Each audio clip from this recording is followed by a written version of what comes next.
Hi everyone, please subscribe to my channel. Blood Immortal Venerable. See playlist for other chapters and novels. I do not translate the novels. Credits goes to original translator and author of the novel. I only make it as an audiobook so it would be easier to just listen while doing other things. Credits goes to the author of the novel. I convert stories to audiobook for mental health, for multitasking purpose, for accessibility and time saving. Listening to audiobook is also beneficial for people who have disability. It improves our listening skills and improve our English comprehension, vocabulary and other things. So, thank you for listening. Thank you and thank you very much for your support. Chapter 3041, Remove the Abacus. When the spear radiance reached the evil god's real body, the power was practically negligible, he remained unharmed. At the scene, Mount frowned. Can you launch a second strike with your spear? Khalid's swollen body returned to its original shape, his face looking grim. His injuries were bad and he had exerted all his strength into launching the strike. How could he launch another in his current state? It's my turn now. From the cage formed by the hypercube imprisonment, the evil god smirked. Once again, the black energy turned into four-legged snakes and rushed to him. Unable to penetrate the imprisonment, they clung to the surface and wrapped around it tightly, simultaneously gnawing at the barrier. Khalid's eyes twitched as he watched the scene. Can these snakes bite open the cage? Maybe, Mount replied. Then I'd better run away. Khalid didn't want to die in the hands of the evil god. In his hand, he already held over 200 chaotic source spirits, enough for him to reach the chaotic source realm once he fused with them. Then, he'd be sent out naturally. A small section of warriors had already merged with the crystals, and they were released from the chaotic source world afterwards. But there were still a large number of people who hadn't gathered enough crystals. They could only expect to get a good share from the mother of the chaotic source spirits. Whoosh! In a flash, Khalid's figure rushed toward the array. Watching Khalid run, Mount shook his head helplessly. What a good-for-nothing guy, he thought. But the divine farmer race and bearing race were only allies. Mount had no right to stop him. He and Khalid were not on the same page. Mount was merely a passerby in the chaotic source world, after all.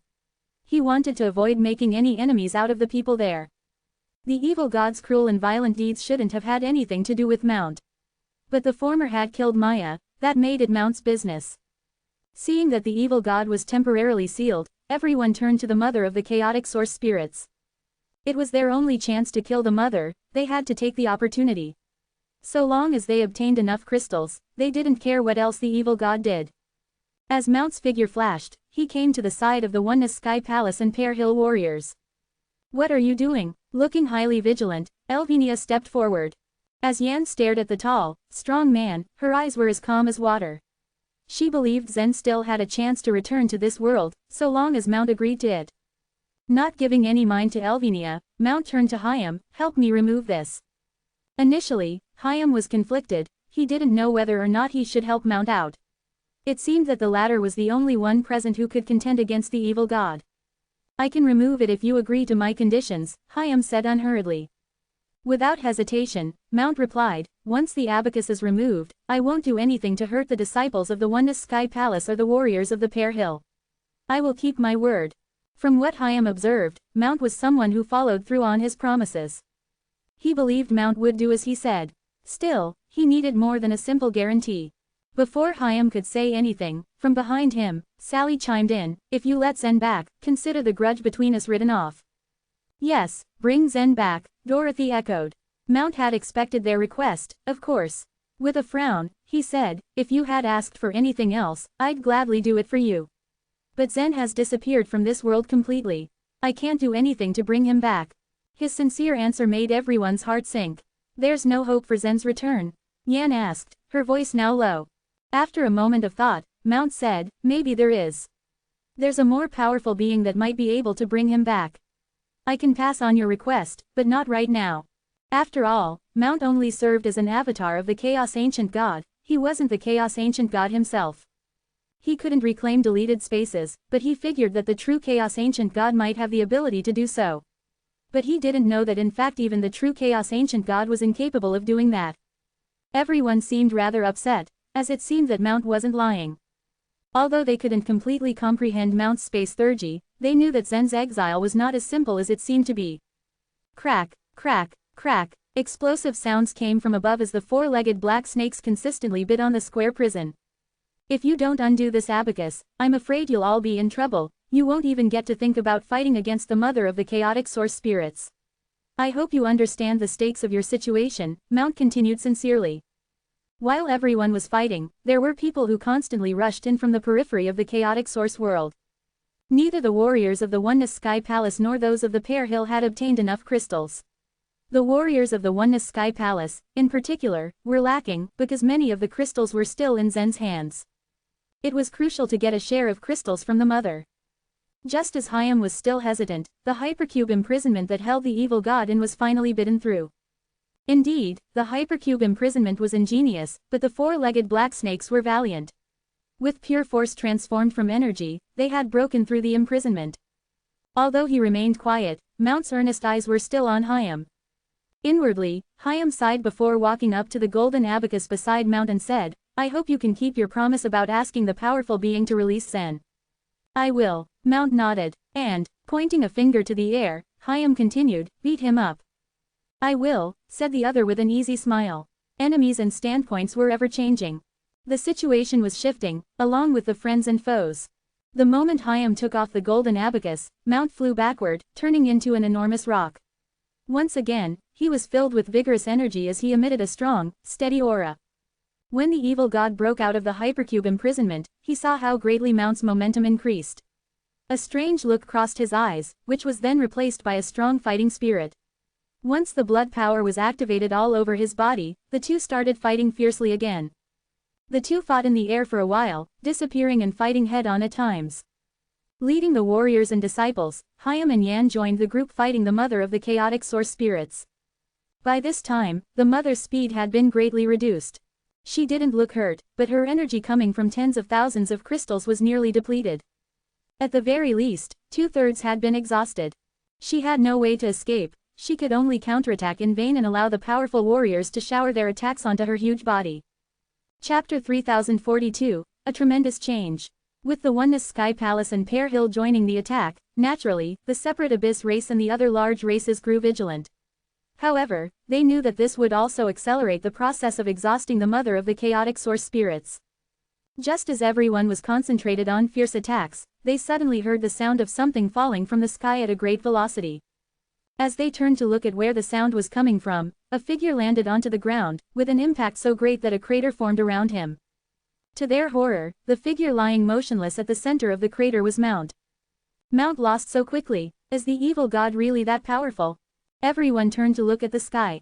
The evil god still floated there arrogantly, with the shadow of Snake Goddess behind him. Huge wounds covered his body. It seemed Mount had injured him seriously. Alas, that didn't matter. Under the protection of several kinds of special bloodlines, the wounds started to heal instantly. Mount, on the other hand, was in a much worse condition. He was nearly split in half. On his face was a stunned expression, as he stared at the evil god in the sky. He hadn't expected that the evil god had a strategy to defeat him. The evil god looked down at Mount, gloating. Slowly, he descended from the air. I'm satisfied with your bloodline, so just stay here in my world. To the evil god, Mount had been the biggest obstacle. If Mount died in his world, he could acquire Mount's bloodline 30 permanently. With it, killing the rest of the people would be a breeze. This is bad, Hyam watched uneasily. Although the mother of the chaotic source spirits was on the verge of death, the evil god might not give them time to finish her now. Hyam wasn't alone in his worry. The members of the other super forces and races were stunned and anxious as well. They were hoping to defeat the mother once and for all. However, it seemed the evil god wouldn't give them the chance. Just as the evil god was slowly descending, a space in the atmosphere not far from him suddenly distorted and fluctuated. Suddenly, a figure stumbled out of the space wave. The moment Zen emerged from the space wave, he surveyed the area. The scene that greeted him made him frown. He had been in that space for several years. However, after King Manard found the time node and sent him back, only a short while had passed in the real world. Now that he looked around, it seemed the whole world had actually changed. The once rust-colored earth was now a dark green, and the black smog that had once shrouded the sky was now white. The colors of the entire world had changed. Mount's eyes flitted to look at the figure that had emerged from the space. A flicker of excitement flashed in his eyes when he realized who the figure was. Zen is back. How is this possible? It was impossible even for Mount to return from the deleted space. Only the Chaos Ancient God behind him had the qualifications to do it. Zen! Yan cried out joyfully. Zen! Sally also shouted, unable to contain her excitement. Even Elvenia smiled faintly, despite her usual cool disposition. Dorothy bit her lip. Even though she kept quiet, it was obvious she was overjoyed as well. Hyam shook his head in disbelief. He was at a loss for words. It seemed nothing could stop Zen.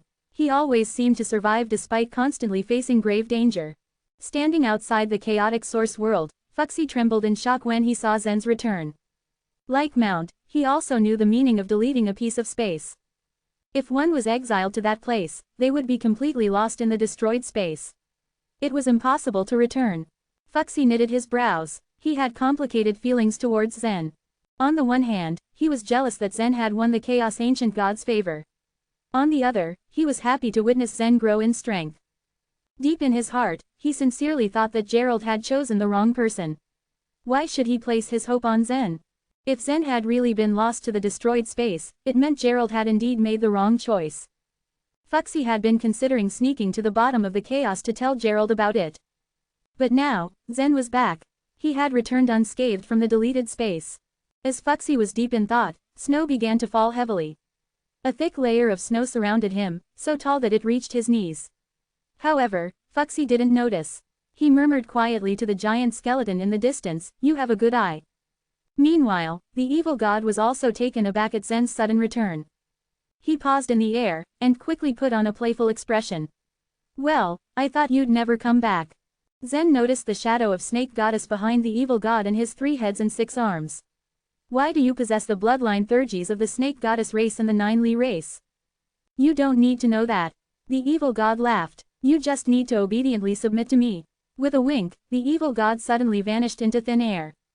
Spatial transference. Zen was shocked. It was also because of Mount's Thurge that he was banished into the void. After that, Zen had realized that Mount was the avatar of a Chaos Ancient God. The space Thurge he exerted could naturally break the restriction of the chaotic source world. But how could the evil god do it? Zen's reaction, however, was quick. The instant the evil god disappeared, he rushed forward, a cyan feather floating above his head. Swish! Just as Zen had rushed forward, an energy beam of the shadow of Snake Goddess shot towards him, almost pressing against his back. "Zen, be careful," Dorothy cautioned. "He can make use of everyone's bloodline Thurge." Her eyes showed a trace of worry. The bloodline Thurges of all the people. This, Zen felt incredulous. He knew very well that it was a very terrible thing if the bloodline Thurges of these people were employed at the same time, and that the bloodline Thurge of Mount was especially formidable. He gritted his teeth. Zen never would have expected that he would encounter such difficulty the moment he returned from the deleted space. Having failed to strike Zen, the evil god vanished once more. Just then, Mount, who was lying motionless on the ground, suddenly came back to his senses. Gathering his wits, he teleported out of this strange world. As Mount moved outside of the world, the evil god suddenly rushed out of the void. As they locked eyes, Mount smiled slyly at him. The evil god furrowed his brows in fury. He could only acquire Mount's power if he killed him in this world. The evil god had killed Maya in order to enrage Mount to a point of recklessly attacking him without escaping even when he knew it was in vain. Everything was going according to plan, so he only needed to land one last blow and Mount would have died on the spot.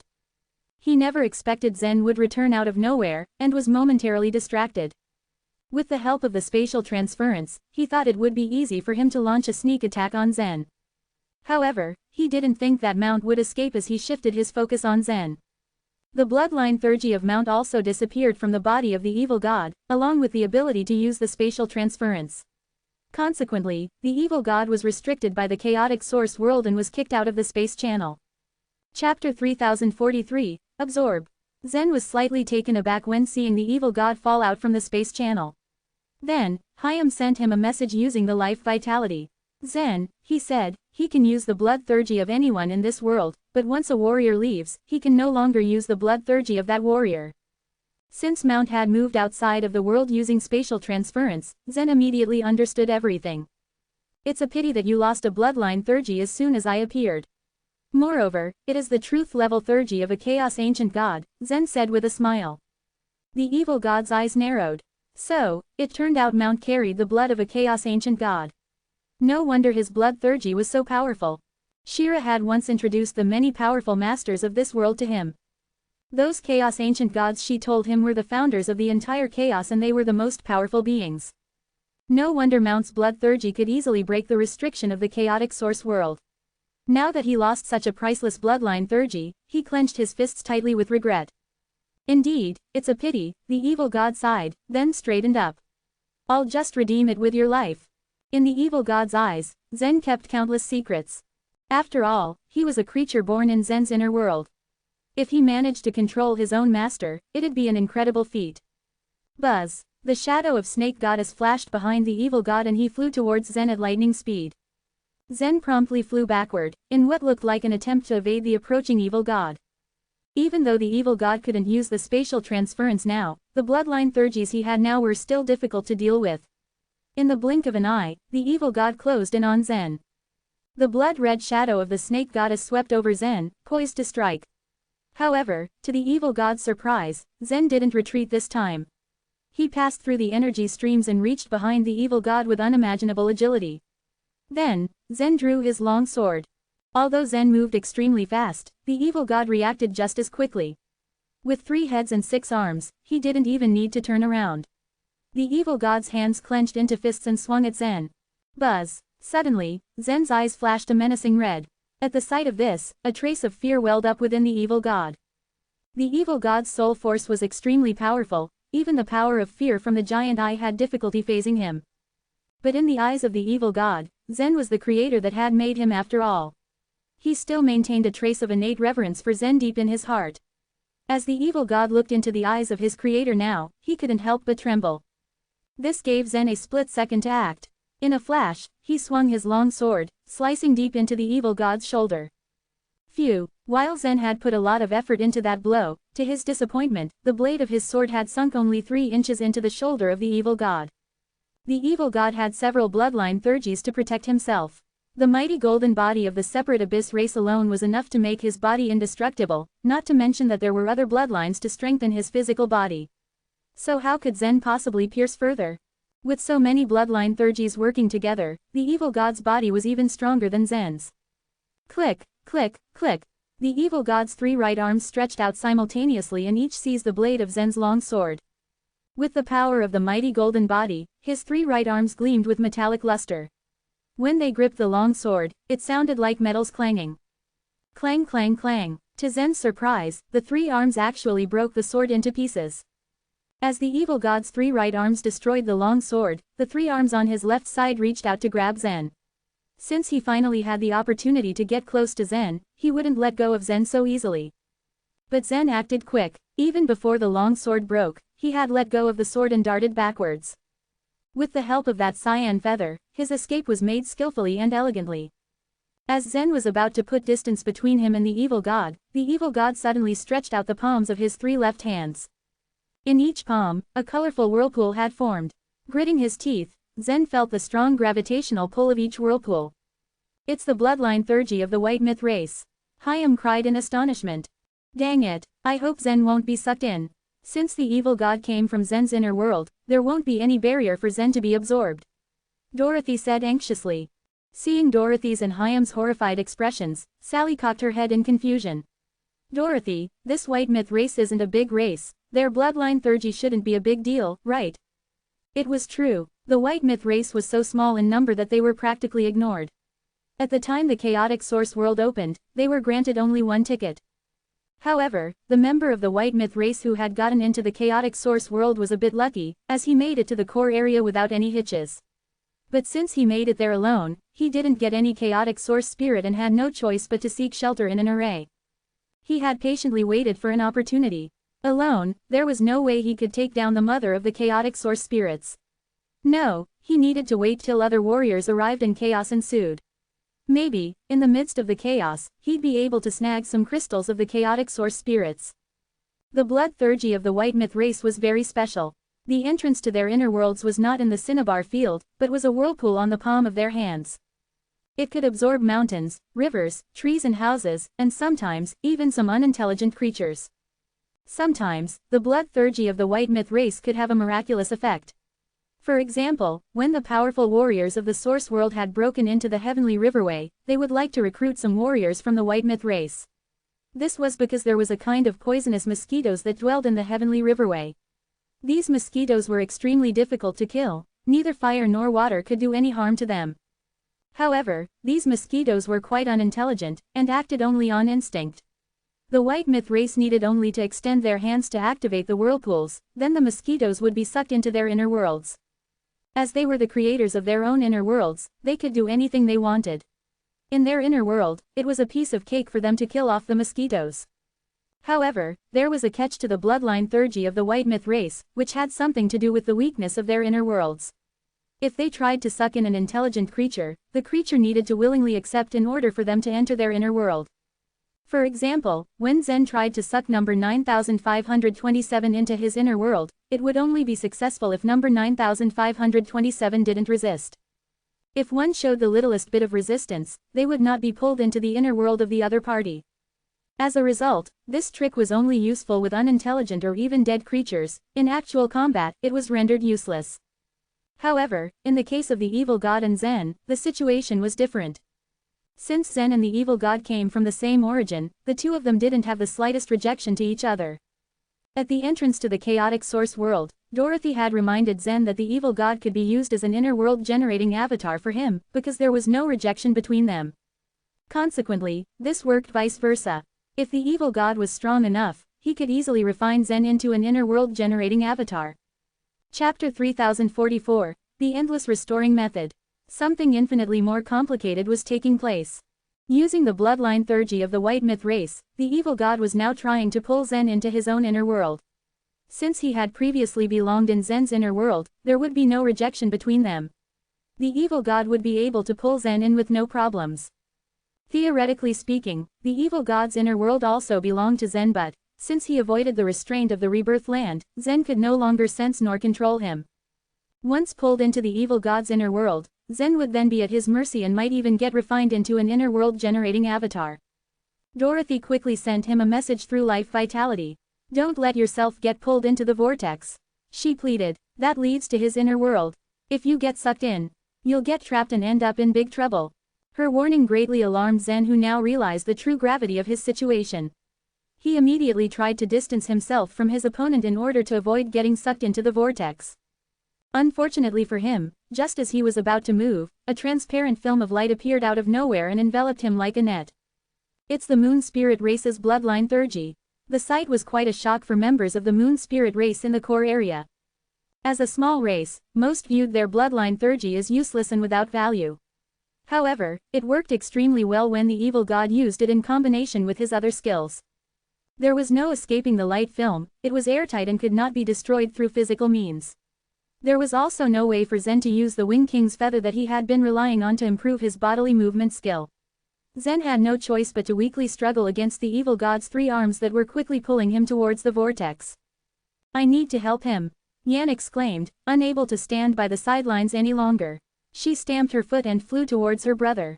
It wasn't just her. Dorothy and Elvinia, without the slightest hesitation, also jumped into the air and followed after Yan. They had chosen to not get involved during the battle between the evil god and Mount. 1. They knew how powerful the evil god was and going against him recklessly would be unwise, and 2. It didn't really have anything to do with them. It was a different story now that Zen was the one in grave danger. However, just as they were about to join the battle, numerous four-legged, black snakes began to rain from the sky, turning into the evil god's clones.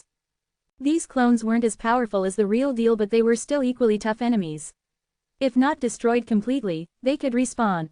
The three women had to deal with these clones first before they could help Zen. Stop struggling, the evil god growled as he continued to pull Zen in. We essentially have the same origin. If we can be completely integrated as one, then it's only a matter of time before we conquer the entire world. Zen scoffed, his eyes glinting with coldness as he glared at the evil god who was now only a few inches away from him. Do you really think that your little tricks will make me surrender? The evil god smiled. Then why not show me those tricks you still have up your sleeve? Zen's eyes narrowed and an indescribably strong aura began to emanate from his body. He reached out and touched the light film that had been wrapped around him. Endless Restoring Method. His recitation was immediately followed by a popping sound. In an instant, the light film that had previously enveloped him burst and dissipated like a soap bubble.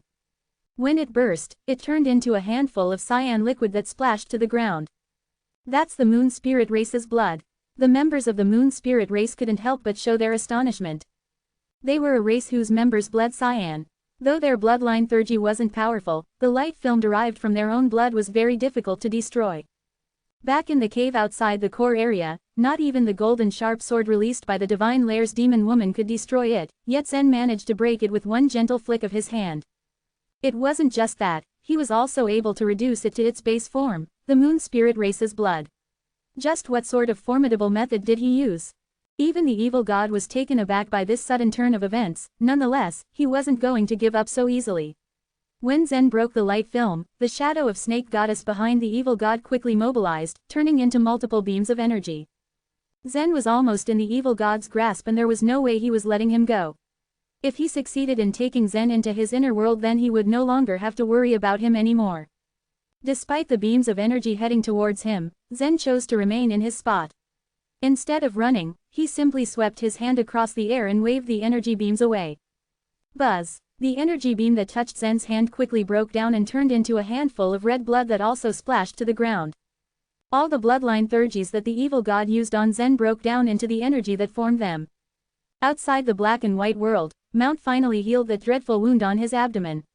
It had been a nasty blow from the evil god, one that nearly destroyed his inner world. As he continued to heal, he also paid attention to the battle currently taking place between Zen and the evil god. Mount's eyes widened when he noticed the formidable technique Zen was using. Is that the time-backing technique? He squinted his eyes and tried to keep track of Zen's moves. It doesn't look like it at all though. Mount could only shake his head in confusion. The light film of the Moon Spirit race and the shadow of the Snake Goddess were activated through those races' bloodlines. For those theurgies to have reverted to their original forms meant Zen used some type of formidable skill similar to the time-backing technique. It wasn't possible though. The time law was restricted by the unshakable truth. More importantly, the aura Zen emanated had nothing to do with the power of time. It felt more like a truth of godly way, one that Mount had never seen before. He wasn't the only one confused. Fuxi, who was outside the chaotic source world, also sported an equally bewildered look on his face. He felt that it was increasingly becoming difficult to see through Zen. The truths of godly ways are known to be the paths that lead to the other shore. After the truth of powerful holy body was banned, only 12 remained. Zen's aura resembles a truth aura so much. Where exactly did he cultivate this new truth of godly way? Or am I wrong? He'd never witnessed such a strange phenomenon and thus didn't know what to make of it. There was no way for Fuxi to know how Zen learned such a method. The young man was gone for less than 5 minutes after being exiled by Mount, so how did he learn so much in just a short period of time? Fuxi was the human sovereign, second only to the chaos ancient gods. However, not even he knew all the secrets of the chaos. Meanwhile, the battle between Zen and the evil god continued on. Zen turned around and shot out a blue beam of light towards his opponent. Caught off guard, the blue light pierced through the evil god's body, leaving a hole in his chest. Fortunately for him, the flesh around his injury wriggled and quickly closed the hole. Zen's attack had been powerful but nowhere near enough to kill him. Of course, Zen never expected to eliminate his opponent with one hit. Having delivered his attack, Zen took advantage of the evil god's momentary shock and distanced himself from him. The golden opportunity for the evil god to defeat his creator quickly slipped away. Zen had shown his trick and managed to turn the tables at the critical moment. Chapter 3045, Reinforcement. The evil god's face became serious as the black energy surrounding him turned into a pair of large wings. With a flap of his wings, he rushed towards Zen at lightning speed. However, his wings were not a match compared to the Wing King's feather. As a result, the evil god was evident to be lower in level in terms of speed and bodily movement skills. Zen's fingertips were surrounded by 3 different colored energies. As soon as the evil god approached him, he would just calmly and smoothly dodge the attacks while shooting back the 3 energies from different angles. The truth of 3 energy construction was a kind of theurgy used to create various things. Considering its pure energy, it was much stronger than the other truths of godly ways. Its power could be proved through the fact that Zen was restrained by a group of little monsters as soon as he entered King Manard's space. The evil god continued chasing Zen in the air for a while. However, instead of catching Zen, the evil god was just pierced through by the 3 energies from time to time. If not for his current special constitution that allowed his body to recover in an instant, he would have been crushed to pieces already. After realizing that chasing Zen would do him no good, the evil god finally stopped. He landed on the ground and stared at Zen with disdain. It can't go on like this. I will just exhaust myself and will accomplish nothing, he thought. My creator, won't you dare to fight me fair and square? The evil god asked as he gave a slight shudder. Then, the shadow of Snake Goddess vanished from his back, together with the heads and arms. Soon after, the mighty golden body covering his entire body also disappeared. With this, he abandoned all his bloodline Thurges. Zen stayed in the air and took the cyan feather over his head with his hand. He lightly brushed it and replied, "What do you mean by fighting you fair and square? This is the ability that the other shore token gave me. Is it my fault that I possess a mighty token?" The evil god smiled coldly, and his voice suddenly changed. "In that case, let me show you the true horror of this world." Immediately, the energy flow of the world began to accelerate. The black energy turned into thick clouds and gathered above the evil god's head. It was as if a huge abyss was being created. Then the gathering energy turned into flashes of black lightning that lashed directly towards the evil god. Clap, clap, clap. Every time a bolt of black lightning hit the evil god, his face would twitch. The pain must be so agonizing that no ordinary person would endure it. Zen still clearly remembered the piercing screams of the man from the separate abyss race when he was bitten by the four-legged black snakes. The black lightning that emerged from the stormy clouds became fiercer and fiercer. The evil god receiving all the bolts of lightning was writhing in pain as his body grew bigger and his aura became stronger. Previously, the evil god, Zen, and Mount all possessed the most powerful auras among the warriors of the same level. However, as the evil god's aura continuously grew stronger, it was now hard for any ordinary warrior at the chaotic source realm to compete with him. Under the pressure of his aura, many men present in the world were greatly distressed. They all felt that something was going to go wrong any minute. The evil god's avatars, who had been fighting with the three women until now, dissipated into black energy and merged into the whirlpool of gathered energy. Yan, Dorothy, and Elvinia quickly flew over and stood by Zen's side. "Brother, Zen," as they sensed that the evil god's aura had greatly soared, they started to feel a little frightened but firmly decided to fight alongside Zen. "Get out of here," Zen ordered in a stiff voice. But Yan wanted to argue with him, but when she saw how serious the look was on her brother's face, she couldn't utter another word. Her eyes turned red and tears instantly formed. Zen's heart softened at the sight of Yan's expression. Then he said, "I created him, so I should be the one to subdue him. This is our battle. Some battles should be fought one-on-one. Not only would they be unable to help Zen, but they could also become a hindrance." "What are you saying? We can always help you," Elvinia answered stubbornly. The journey to the chaotic source world enlightened Elvinia about the talents of this world. Elvinia, Hyam, and Dorothy were already considered to be the strongest warriors compared to their peers in the Oneness Sky Palace. However, when compared to Mount, the evil god, and Zen, the gap was extremely wide as the strength of those three could even give the warriors at the chaotic source realm a hard time. She actually was aware of it, yet she still chose to stand by Zen's side. Just then, from a distance, Mount suddenly stretched out his hand and waved in the air towards Zen. Then, a space instantly covered the three women. As Mount outlined the space, the three women immediately disappeared and were sent to Hyam's side. Zen and Mount gave a glance to each other. "I want to see you fight him with all you've got," Mount told Zen with a faint smile on his face. Being an avatar of the Chaos Ancient God, it was not surprising that Mount was quite proficient in dealing with people. He was arrogant and had never taken any opponent at his level seriously, no matter if it was Zen or the evil god. There should be not much of a comparison in terms of knowledge, birth, and talent. That was why Mount didn't expect that he would be defeated by the evil god. Despite that, he was reasonable enough and openly accepted his failure. Now, he wanted to see if Zen was really a match for the evil god. It wasn't only Mount who was looking forward to the battle, but also the team leaders outside the chaotic source world. They were patiently waiting and had taken a great interest in the fight. The man in black has even defeated Mount. What domineering skills he has. Just now, he must have let go of all the bloodline Thurges. Does that mean that there are still other Thurges that he could use in that world? Probably. We're about to see. I can't believe there are such talented warriors in the world. I think you would agree that when these young people enter the chaotic source realm, the gap between them and us would be really narrow. These leaders didn't have any sectarian bias and they just wanted to see for themselves who was stronger between Zen and the evil god. On the other hand, the leaders from the Oneness Sky Palace, including Athamar and Winchell, were more nervous. They had known that Zen and the evil god would engage in a fierce battle, but they never thought that it would escalate to this degree. The three women didn't return after Mount sent them away from the center of the battlefield.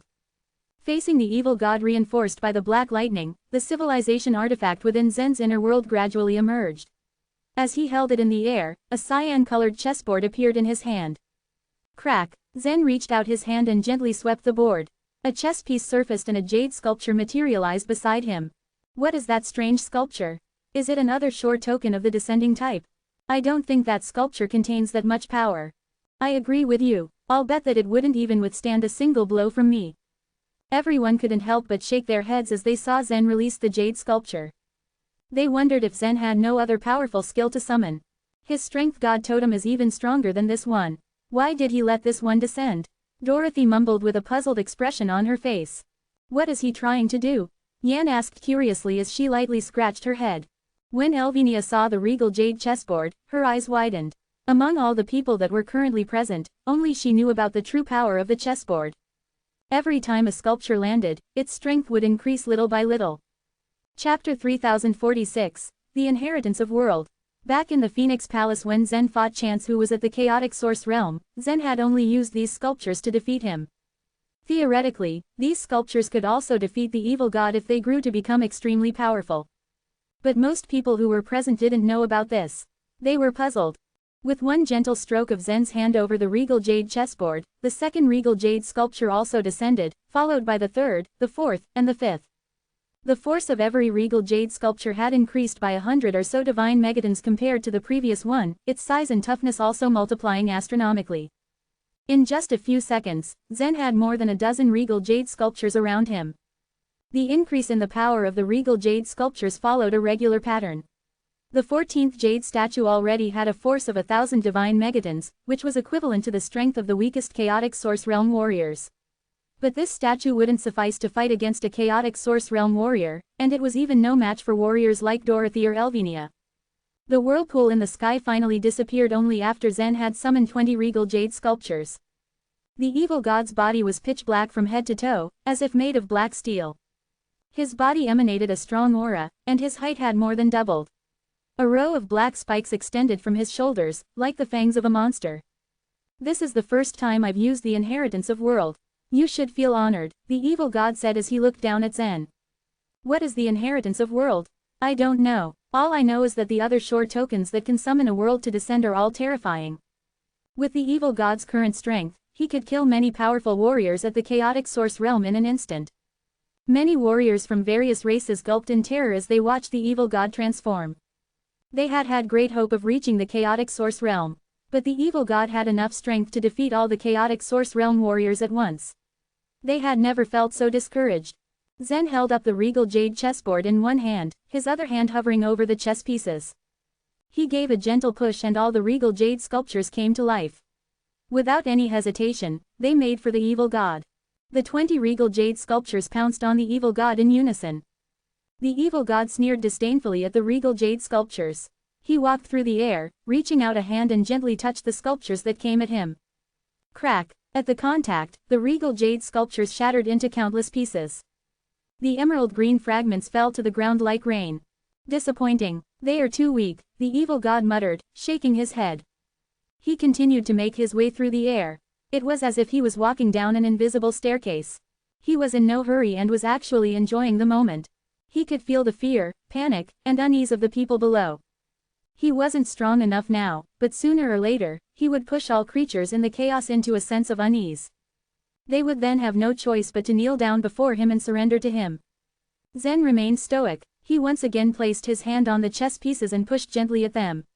A second batch of regal jade sculptures rushed towards the evil god. The second batch had 10 regal jade sculptures. When Zen had fought Chance, it had taken Zen 18 regal jade sculptures to defeat him. Whoosh, whoosh, whoosh. The second batch of regal jade sculptures were already over 10 feet tall, their bodies extremely strong. Even Chance, who had reached the chaotic source realm, had been unable to destroy them. The evil god looked on, his face a mask of calm, as he faced the second batch of regal jade sculptures. He leapt into the air and began to circle around the sculptures, causing them to shatter as well. No one had seen how he had done it. Too weak, too weak, the evil god said impatiently. He then landed on the invisible staircase and strolled towards Zen. Zen's face hardened. After the evil god had used the inheritance of world, he became extremely powerful, as if he had achieved a complete transformation. Zen remained calm and placed his fingers on the regal jade chessboard again. The third batch of sculptures came to life and charged at the evil god. This batch of sculptures each had a force ranging from 2 to 3,000 divine megatons, surpassing that of many warriors at the chaotic source realm. The strength of these bodies was not as strong as that of the warriors who had merged with chaotic source spirits, but one couldn't call them weak. The third batch of regal jade sculptures were still vulnerable before the evil god. They had barely reached the evil god before he crushed them like dry weeds. As they witnessed this, the warriors from the various races below trembled in fear. The descending type of other shore tokens, which had a force of thousands of divine megatons, couldn't withstand even a single blow from this guy. Even though these members from various races were outstanding warriors of their races, it was not easy for them to deal with any of the regal jade sculptures. These sculptures didn't have any special ability, but the toughness of their bodies alone was extremely terrifying. Zen, the worry on Yan's face intensified. Zen's expression became grimmer by the minute. But he kept stroking the chessboard and sent out the fourth batch of regal jade sculptures. He knew that these sculptures probably couldn't defeat the evil god. The chessboard could only hold 81 pieces. If each sculpture held another 100 divine megatons of force than the previous one, the strongest sculpture would have a force of 8,100 divine megatons. Such power was already terrifying. It would probably be difficult for a number of powerful warriors at the chaotic source realm to reach this level. But in a battle of this level, relying on pure strength wouldn't work. Zen naturally had his own plans. At the very least, he could use the regal jade chessboard to test part of the evil god's strength, and could even predict the limits of his power. The only concern was that using this way cost too many divine crystals. Summoning all these regal jade sculptures would cost an astronomical number of the divine crystals. The evil god could see Zen's intentions, but he didn't care. Instead, he just satisfied him and showed him what he could do. He wanted Zen to understand that no matter how much he struggled, it was all pointless. He was destined to be absorbed by the evil god and integrated with him. The evil god meant to destroy Zen's confidence first. The evil god once again destroyed the regal jade sculptures that Zen had sent at him. But this time, it took the evil god considerable effort to do it. He had to punch every sculpture to smash them into pieces. He sneered maliciously at Zen as he said, "It's impressive but still not enough to hurt me." Then came the fifth batch. The sixth batch. Each time, the sculptures came with increased strength. It would become more and more difficult for the evil god to deal with them. When the seventh batch of sculptures came to attack him, the evil god began to take caution. Bang! This time, the evil god was unable to break the sculpture with his punch. Not even a crack appeared on its surface. These sculptures could be my worthy opponents, if only in terms of force. But unfortunately, he suddenly stretched out his hands, black bone blades extending from his arms. In a flash of movement, he rushed towards the first sculpture. Nobody knew what the bone blades were made of, but they cut through the tough regal jade sculpture as if cutting through a piece of tender flesh. Chapter 3047, The Difference in Strength. Crack, crack, crack. There were a few faint cracking sounds, before the statues were decapitated in just a few seconds. In turn, Mount had gotten even more perplexed at the sight of it. He couldn't resist those regal jade statues even in his best condition. He would choose to exile them, if it were him fighting with Zen. Mount's failure could be attributed to his other shore tokens. Since his bloodline was strong, he didn't have to rely on the other shore tokens very much. The several other shore tokens he possessed were of strengthening type, and he used them just for their other shore power. However, the other shore had experienced countless rounds of chaos. As a result, the other shore had obtained too many resources, various kinds of methods, and incredible skills as time passed. So no matter how powerful Mount was, there was nothing he could do when he was bound by Hyam's abacus. On the other hand, the other shore token that the evil god had merged with should represent a civilization. Otherwise, it was impossible for such a world to descend. The evil god was able to find a civilization to back him up, which was a great opportunity. Zen, just throw in the towel, Mount murmured. After the evil god had destroyed the seventh group of regal jade statues, there was only one statue left besides Zen. It was the 81st statue. The 80th statue possessed 8,000 divine megatons of power, and the 81st statue possessed 100 divine megatons of power. There was just a very small difference between the two. A moment ago, the evil god had destroyed 10 statues at a time, and to deal with the last one would just be a piece of cake for him. The evil god hovered in the air at a slow, leisurely pace. He was only over 100 feet away from Zen. Do you really just have such small, pathetic amount of power and such little tricks to fight me? I never take pity on the weak. If your remaining trump card is only this chessboard, I will not even be interested in merging with you. He said and mentally sighed. Zen had once been the creator to him, who was omnipotent. The evil god used to kneel down before him and even look up to him. Unconsciously, he had completely surpassed him.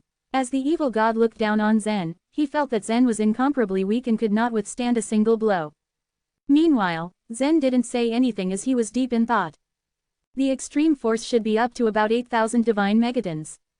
But the black bone blades in his arms are even stronger. The regal jade statues could not withstand a single blow from him. As his thoughts swam in his head, he pushed out the last piece on the regal jade chessboard. Buzz! The last regal jade statue turned into a giant beast and pounced on the evil god at a surprisingly high speed. The moment the regal jade beast rushed in front of the evil god suddenly twisted his body and punched it in the face. Bang! When the evil god had hit the regal jade beast, it stretched out its huge claws and tried to grab its opponent. With its strength, the last regal jade beast was powerful enough to fight against the mother of the chaotic source spirits. As soon as the evil god saw the 2 large claws rush towards him, he moved his arms, and the black bone blades in his arms turned into 2 rays of black radiance. Crack, crack, the black radiance sliced off the regal jade beast's sharp claws. Crack, he suddenly raised his right arm, and then another black radiance shot out and cut the regal jade beast's stomach into half. Phew, finally, the last regal jade beast fell down. It's over. It's your turn. The evil god no longer hesitated. He rushed towards Zen like a raptor and swiftly covered the short distance between them. He dragged the 2 black bone blades in his right arm across the air and spread a trace of energy. If the powerful warriors hadn't reinforced the space of the chaotic source world, then he would have been able to cause a series of cracks in the space. Whoosh, whoosh, prepared to face the impact of the evil god's attack, the cyan feather above Zen's head flashed faintly. He was like a leaf that swayed gently in the wind, as the feather followed the energy wave to constantly dodge and retreat. There was only a serious expression on the evil god's face. Of course, he knew that Zen had a very artful bodily movement skill, but it was useless for him to dodge. In his eyes, everything that Zen was doing was all in vain. He could evade 1 attack, but could he avoid 100 attacks, 1,000 attacks, or even 10,000 attacks? If he was hit even once, he would be crushed. Between the 2 of them, one was invincible, and the other was adept. It was truly a fierce chase in the eyes of the crowd. Although most people of the Pear Hill were still besieging the mother of the chaotic source spirits, Yan was not in the mood to check on them. Her fists were balled so tightly that her nails dug into her flesh. Her brother was in great danger now. Every attack from the evil god made her so worried and scared. Sally, Hutton, Elvenia and the others seemed to be very nervous as well. Among the crowd, however, only Dorothy looked different. Her eyes were filled with hesitation, and it looked like she did not dare to make a decision. If a decision was made, then there would be a high price to pay. If that happened, then she would disappoint her grandmother who had painstakingly cultivated her for so many years. Whoosh! Zen ran away and was able to avoid the attack from the black bone blades. A ray of white light quickly appeared in his right eye. Authentic visual world. The instant Zen had activated the authentic visual world, his eyebrows shot up to his forehead. There was still no flaw. He had long confirmed that the authentic visual world could not be used to check the chaotic source realm warriors. Back when he had observed the queen ant, he also couldn't find a flaw on it. But it didn't mean there was no flaw at all. It was just that the flaws had been covered up because of the chaotic source spirit's special function. By the time the chaotic source spirits were exhausted, the weakness would show up naturally. Now, the evil god was not a powerful warrior of the chaotic source realm, but there still wasn't a flaw that could be found on him, which made no sense. Is he indestructible in this strangely colored world? Swish, swish, swish, the evil god didn't care what Zen thought, and attacked him again. When the black bone blades brushed past Zen once more, a layer of dark color suddenly emerged on his hand. It turned out that he protected his right hand with the shadestone liquid, and gently stroked the evil god's bone blades right after. Endless restoring method. What Zen did was that he tried to disintegrate the bone blades. When he made use of the theurgy of truth of 3 energy construction, however, the black bone blades unexpectedly stayed unmoved. The endless restoring method was not able to disintegrate all materials.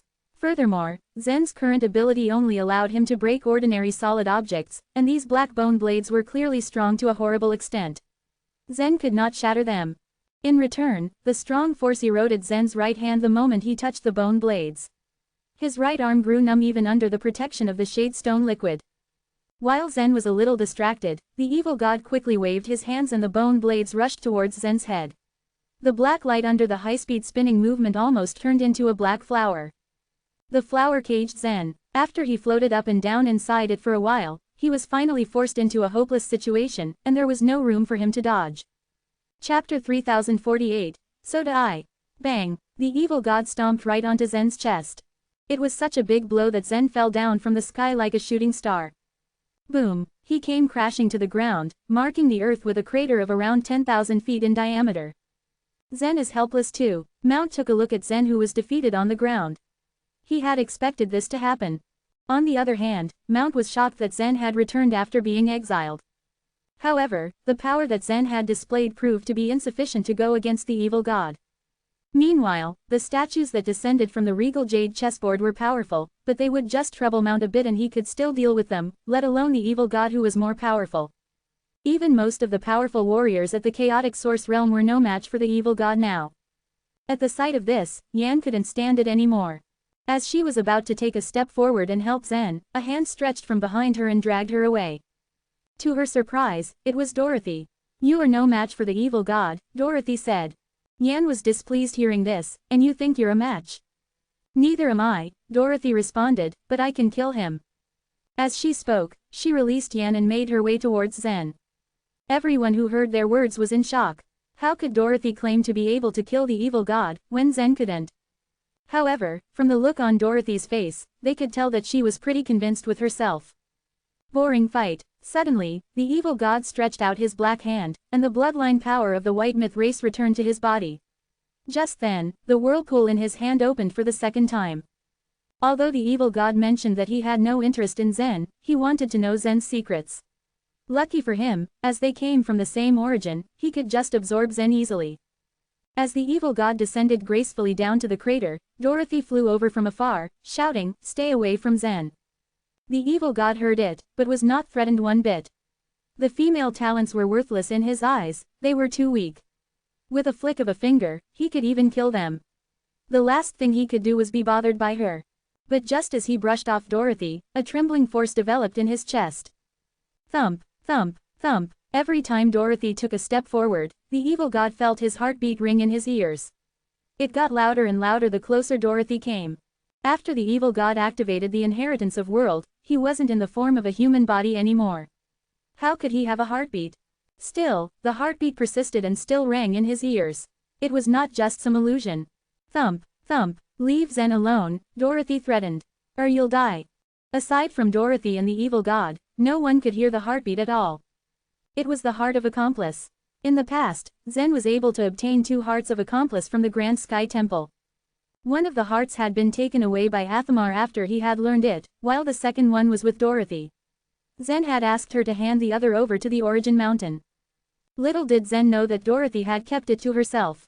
With the help of the ear mice, Dorothy knew clearly the function of the heart of accomplice.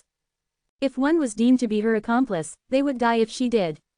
In the past, a celestial wolf member at the early stage of the chaotic source realm had killed a powerful master, Lord Shah, with the help of the heart of accomplice.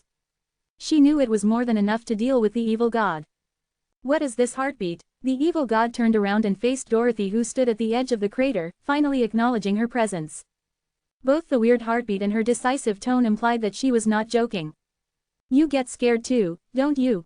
she asked, pleased to see him change his face. "If so, then leave. You can still live if you do. Otherwise, you'll die." Dorothy spoke, making the evil god fall into a difficult decision. He knew, just from her voice, that she wasn't lying. But how could he, the evil god, be frightened away by a woman from the Oneness Sky Palace? This irritated more than it angered him. The others, including Mount, who were watching from far away, were stunned. What was going on? Was Dorothy actually going to get the evil god to retreat? Gosh, Seeing everything unfold, Athamar frowned. Zen had obtained 2 hearts of accomplice from the other shore before. It seems that Dorothy has kept one rather than given it to the Origin Mountain. There are 2 hearts of accomplice. She is insane. Winchell gasped, stunned to hear what Dorothy had done. He then finally understood what was going on. Dorothy did keep it, and she made sure to use it well. But as powerful as it was, she would end up having to sacrifice her own life. Yasmin would be angry. The last thing she'd want to see was Dorothy's death. But all they could do was watch Dorothy worriedly. Thump, thump, thump, the heartbeat grew louder in Dorothy's and the evil god's ears. You have 10 seconds to leave, Dorothy said, her face was stone cold. She had hesitated for a long time previously, but now she just began to count down, 10, 9, 8, 7. As she counted, streaks of black light began to surround the evil god, and his eyes began to twitch involuntarily. He was at a disadvantage, all because of a young woman who was weaker than him. He cursed angrily in his heart. 4, 3, 2. As Dorothy counted, her voice roared louder and louder. Just as she was about to scream the last digit, a voice suddenly echoed from the bottom of the crater. Stop, Dorothy. Dorothy's eyes flashed. It was Zen. Seeing Zen crawl up from the bottom of the crater, she fell into ecstasy, her gloomy eyes flashing with excitement and pleasure. Zen, are you okay? You didn't give the heart of accomplice to the Origin Mountain, did you? Zen asked. His face was serious and unmoving. Dorothy lowered her sight looking down on the ground. Yeah, she had lied to Zen about this, and she couldn't help but feel guilty for it. This is not the other shore token that you should bear, Zen scolded. Withdraw the heart of accomplice and go back this instant. But you, Dorothy spoke back very anxiously, refusing to give up on what she had just done. The evil god only had a life. If he wanted to keep it, he would make sure to listen. She thought this was the best plan. Don't you want to sacrifice her to save everyone here? The evil god teased, not missing any opportunity to provoke Zen. Zen turned around and looked at him coldly. It seems that the heart of accomplice frightens you, and though I would love to see you squirm, this isn't worth it. Zen stared right at him. We don't need to sacrifice anyone to defeat you. As soon as he finished speaking, a bright ray of cyan light burst from the top of his head. The civilization artifact appeared above Zen's head, spinning continuously. Zen's voice spread out like wildfire. You have the inheritance of world, so do I. Chapter 3049, The Inheritance of the Regal Jade World. The cyan light spread out from Zen and mixed in with the strangely colored world summoned by the evil god. Soon enough, the area started to change. The rough, brownish-yellow ground became extremely smooth, and it seemed that a layer of emerald green glaze covered its surface. The regal jade crystals were like precious ores as they grew and formed jade flowers. The strangely colored world was shone brightly by the cyan light, which made the space more strange and unique, and possess a peculiar clean feel to it. A second world had descended. The 2 different worlds merged together. Everyone present were stunned as they looked around with awe in their faces. Another world? This is too crazy. Did Zen make this? Is Zen also the spokesperson of a civilization? Even the leaders at the gate of the chaotic source world were also speechless and dumbfounded. After all, the current situation in the chaotic source world was completely beyond their imagination. Everyone should be able to exert their own abilities to dig out the chaotic source spirits, and then reach the chaotic source realm. Yet at that moment, everyone's attention was not on the mother of the chaotic source spirits, but on Zen and the evil god. When Winchell saw the cyan light shine brightly and the world descend, he felt slightly relieved. If Dorothy had really died in the chaotic source world, then a storm would arise on the Origin Mountain. Given Yasmin's strong-headed attitude, it was very likely that she would hunt the black ship on her own. What a surprise! As soon as Fuxi saw the cyan light world as well, his lips stretched into a helpless smile. It seems that in addition to Gerald, there is another civilization that has chosen you. I wonder where this civilization ranks, he murmured to himself. Generally speaking, there were a lot of civilizations that hid on the other shore. Some of them were strong, and some were weak. All of them were vastly different from each other. The civilizations ranked outside the top 100 were weaker, and those ranked far behind were quite frail. However, undoubtedly, the top 100 civilizations were quite powerful. The Regal Jade civilization hadn't left many footprints on the other shore, and even their Regal Jade temple had once been destroyed. Since the civilization had been hiding in stage 13 of the other shore, no one present had recognized the origin of such a world. That was why Fuxi had no idea that the Regal Jade civilization was as powerful as the top 10 civilizations. Meanwhile, Mount gazed at the beams of cyan light that charged towards him. His blank, emotionless face finally changed and he didn't know if he should laugh or cry. He had thought that Zen would definitely lose, but things went on differently. It was out of his expectation. More to his surprise, Zen was able to summon a world. For some special reasons, I didn't want to summon this world, nor did I want to use the inheritance of world, Zen spoke. His voice suddenly sounded quite ethereal, like it had come from a distant cave, sometimes far away, then sometimes very close. Ever since he had fused with the civilization artifact, he had realized that he was able to summon a regal jade world and even greatly strengthen himself by using the inheritance of world. That was the support from a civilization, not just a regal jade chessboard. Yet, once he had used that ability, it would cause a huge sensation. Thus, Zen had never tried using it previously. Moreover, the regal jade spirit had reminded him that there was still the hostility between them and the Nihility race. Had it not been for the fact that he had no other choice, he would have tried his best not to reveal the civilization artifact. Therefore, Zen had kept it up to the last moment. It was only when Dorothy was about to sacrifice herself that he summoned this regal jade world. Rumble. A regal jade crystal grew from a thorn on the ground. It gently lifted Dorothy up as it grew, then stretched up to a distance of several thousand feet, before it sent her to the other side. Then, another regal jade crystal grew from the crater and slowly lifted Zen up. I gave you freedom, because I wanted you to watch the world carefully. You are a great talent, and you are entitled to ask for what you want from the world.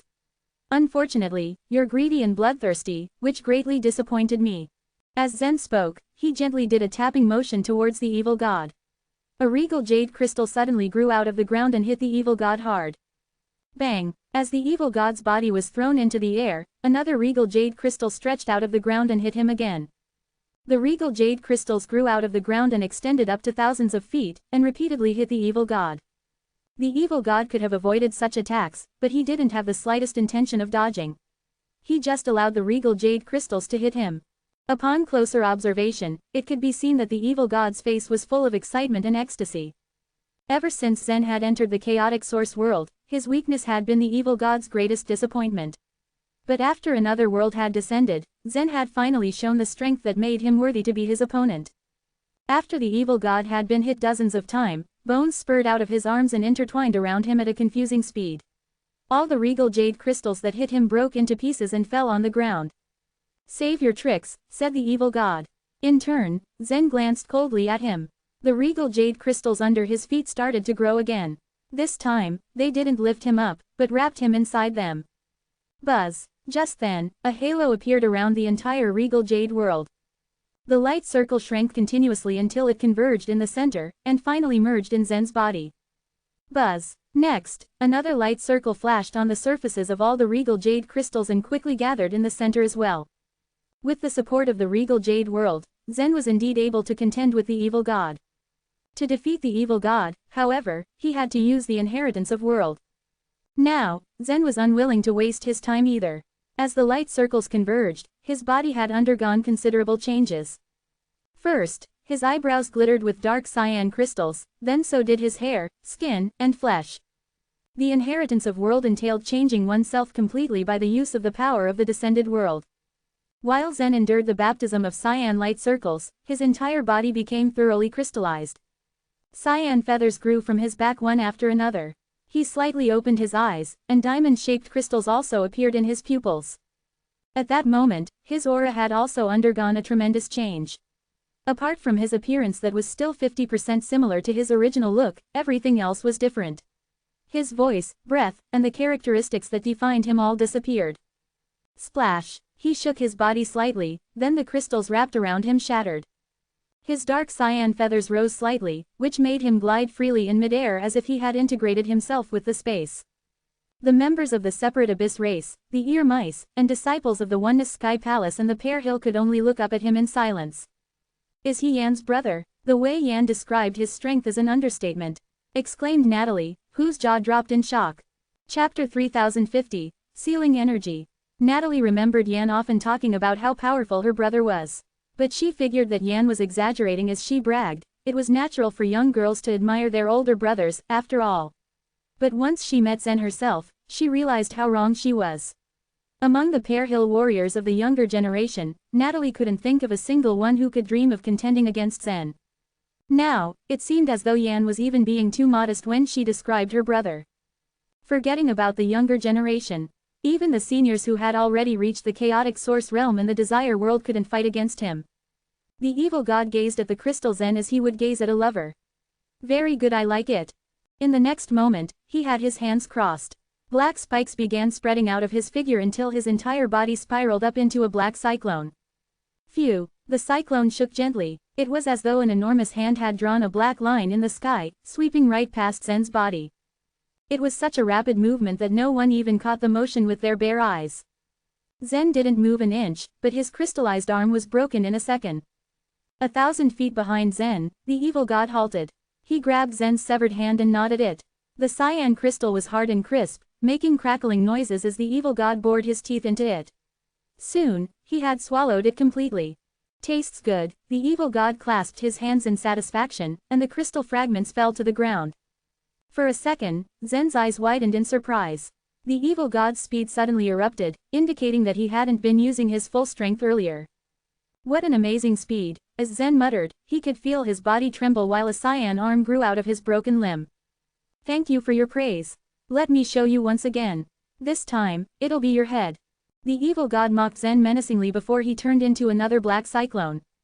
Once again, a thin, black line swept across the sky and through Zen's body. No one could see either of the opponents' movements clearly. All they caught was Zen shaking slightly in the air. When the evil god stopped and hovered in the sky, his hands were empty. Instead of taking Zen's head, he ended up losing his own leg. The leg formed from black energy appeared in Zen's hand. With a smug smile, he shook the leg and threw it to the ground like a piece of trash.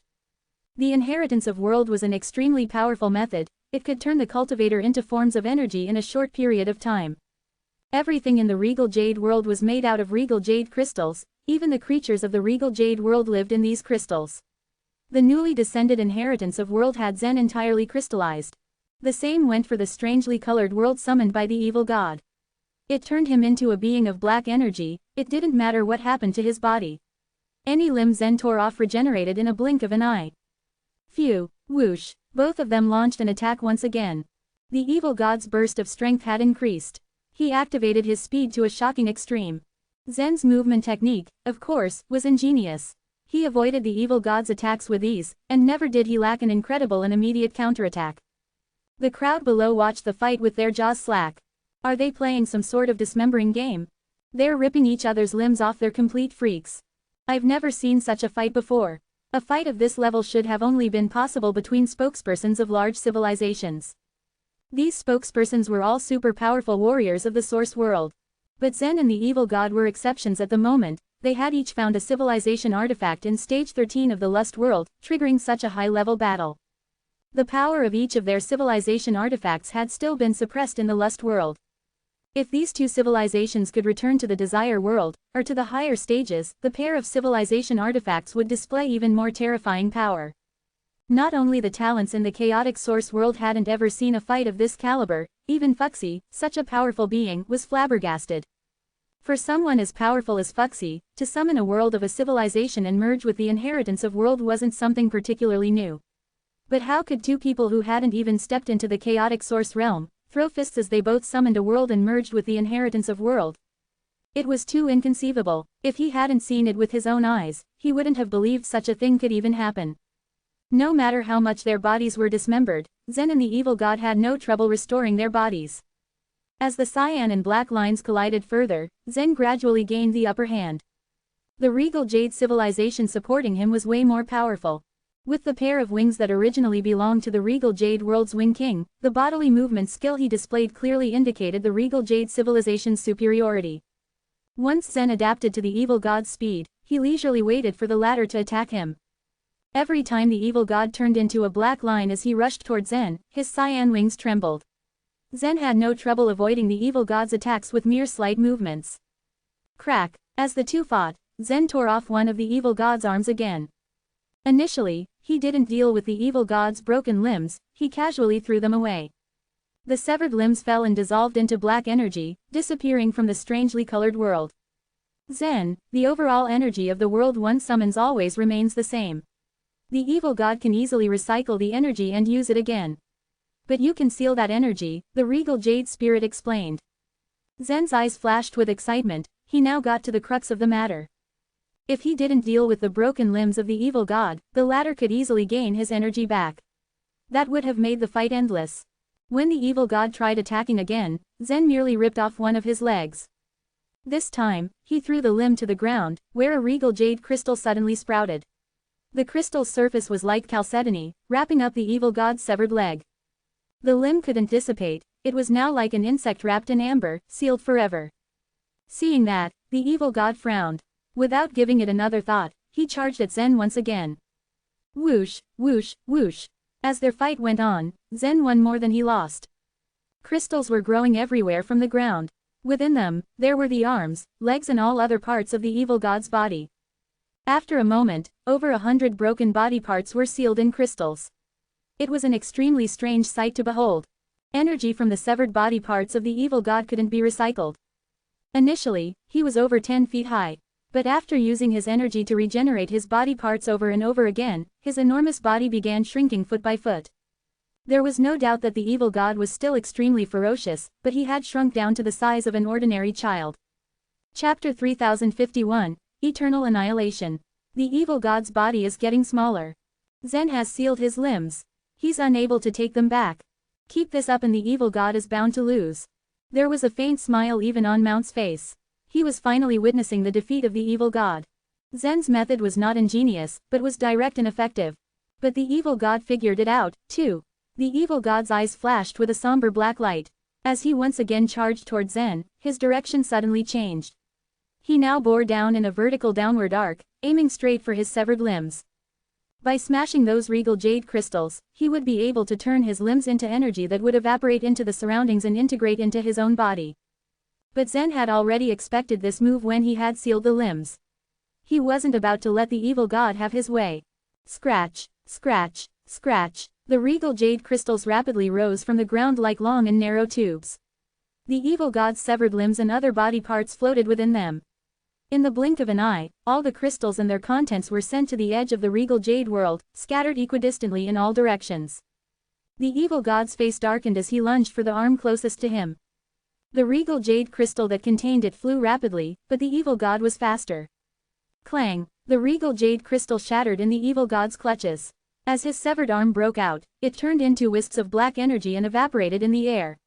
The evil god's body increased a little in size after. But as this happened, Zen appeared near him at an odd angle.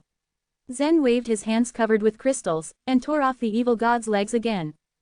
As the legs were severed, 2 regal jade crystals lunged like serpents, grabbing the limbs, and speeding away. Rage crossed the evil god's face, but it showed a faint hint of fear. Let's see how small you can get, Zen said with a smile. The evil god glared at Zen and went straight after another severed limb. In terms of bodily movement skill, the evil god was no match to Zen. Moreover, Zen had full control of where the limbs went. He would never let the evil god get them back. Whenever the evil god approached a limb with his powerful explosive force, Zen would always be there first, or just at his heels. The evil god got nothing back. Instead, more parts of his body were just cut off by Zen. At some point, even if he fought back, it would have been easier for Zen to deal with him. The power the evil god was endowed with by the inheritance of world was slowly reduced by Zen. In no time, the evil god's body shrank from 4 feet to 3 feet, then 2 feet. In the end, the evil god was only as small as a baby. The inheritance of worlds should be your last resort, Zen said as he flapped his wings, flying toward the evil god not far away. Destroying your soul would show your real body, wouldn't it? Once a warrior unleashed the inheritance of world, their whole bodies would be turned into energy, scattered everywhere. The evil god was like that, and so was Zen. There were 2 ways to kill the masters who unleashed the inheritance of world, exhausting their energy to force their real bodies to appear, or directly destroying the whole world they summoned. It was difficult for Zen to destroy the evil god's strangely colored world, but he had a way to exhaust the energy of this world. No matter how powerful the world was, it was still another sure token. The energy contained in it was limited. This was why Zen had sealed some of the evil god's energy in the regal jade crystals when he cut off the evil god's body parts. Dismantled little by little, the evil god floated in the air, glaring up at Zen, his eyes twitching. At this moment, he truly felt Zen was mighty again. He remembered the first time he challenged Zen. Zen had laughed at his careful plans, his calculating schemes, his ambitions, even his wife's expectations for him. That experience of helplessness still stung him. After he encountered the black ship, he gradually understood the truth of this world and understood Zen's real strength. He devoured souls of light, explored, and cultivated on the other shore like mad, until Shira told him that no one under the chaotic source realm could defeat him. The evil god knew himself better. He had merged with a civilization. Even the masters at the chaotic source realm couldn't defeat him, let alone those of weaker strength. When he came into contact with the so-called talents of various races on the other shore, he had felt they were nothing compared to him. Except for Mount, nobody had ever posed a threat to him. But in the end, he still couldn't defeat Zen. Was this the strength of Zen, his creator? Spotting Zen flap his wings intending to pull apart more pieces of him, the evil god gave a relieved smile. His diminished body finally broke down completely, and the remaining black energy dissipated in all directions. At the same time, the voice of the evil god echoed in the strangely colored world. Zen, you really impressed me. But do you think you can defeat me like this? You are too naive. Since you have forced my hand, I have no choice but to show you eternal annihilation. Rumble. The strangely colored world began to shake, shattering a great number of the regal jade crystals overlapping it. The destructive aura spread around the whole world, like doomsday had come. All this time, the various races had been focused on fighting the mother of the chaotic source spirits, ignoring the fight between Zen and the evil god. However, the violent shaking finally caught everyone's attention. Their expressions changed in an instant. Buzz. Countless black snakes crawled out from the rippled dark clouds in the sky. They coiled and lunged down, turning into huge meteorites falling down. Feeling the power of the meteorites, Zen slit his eyes. How is that possible? I have consumed most of his energy. But the power of the meteorites is so incredible. It was impossible to estimate the meteorites' strength. Zen felt fear shoot instinctively through him. What was more horrifying was that there were more than one huge four-legged black snake. More snakes appeared, turning into black meteorites. Once these meteorites struck, they were bound to destroy everything in the strangely colored world. Ha ha ha, the evil god's laughter rang out across the strangely colored world. I like seeing you fear, Zen. Chapter 3052, The Burning World. Just as Zen wondered about the origin of the evil god's energy, the regal jade spirit's voice resounded once again. Burning another shore token will produce unimaginable power, and he's burning the entire world truly powerful. He's burning the world. He's crazy. Zen's eyes were wide in shock. You didn't know. He's a maniac. There's nothing he can't do, said the regal jade spirit. Zen was well aware of how difficult it was to be the spokesperson of a civilization. Among the countless creatures in the lust world, maybe only he and the evil god were lucky enough to be such spokespersons. A civilization pinned everything on the evil god, but he chose to burn it all to win a fight. It was an insane idea. Dorothy, Yan, Elvinia, Hyam, you'd better run away from this world now.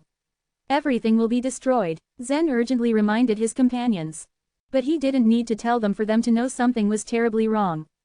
The mother of the chaotic source spirits had even started running toward the edge of the strangely colored world.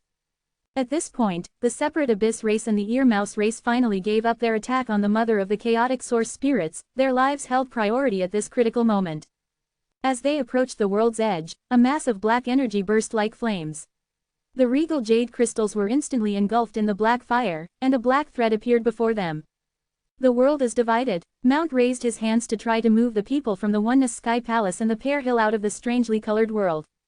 It wasn't out of kindness. He never planned on changing his position. But Zen had defeated the evil god, so he was merely returning the favor. But as soon as the space channel that was involved with the truth of space was established, it was blocked by a strict black divisive thread. Just as Mount gave it another try, another figure appeared nearby. It was none other than Fuxi. My respects, human sovereign. Mount bowed to Fuxi. The latter snorted in contempt. Mount was merely the avatar of a chaos ancient god. Fuxi came to save people, more specifically, to save Yan. Never did he expect the evil god to go crazy. In Fuxi's eyes, spokespersons of civilizations were common. He had even already killed a master who had activated the inheritance of world before. But no spokesperson dared burn the civilization behind him. He'd sooner die than do so. It wasn't only a matter of truth punishment, but also a matter of trust. The civilization entrusted the civilization artifact to the evil god, They wholeheartedly put their faith in him. And yet, he chose to burn the entire civilization as if it was a mere other shore token. While Fuxi couldn't recognize the civilization's origin, he knew that it was definitely not on a low level. Even if it had hidden in stage 13 of the lust world and suppressed its own strength greatly, the consequences of its burning were bound to be horrible. Phew, and so Fuxi took a deep breath.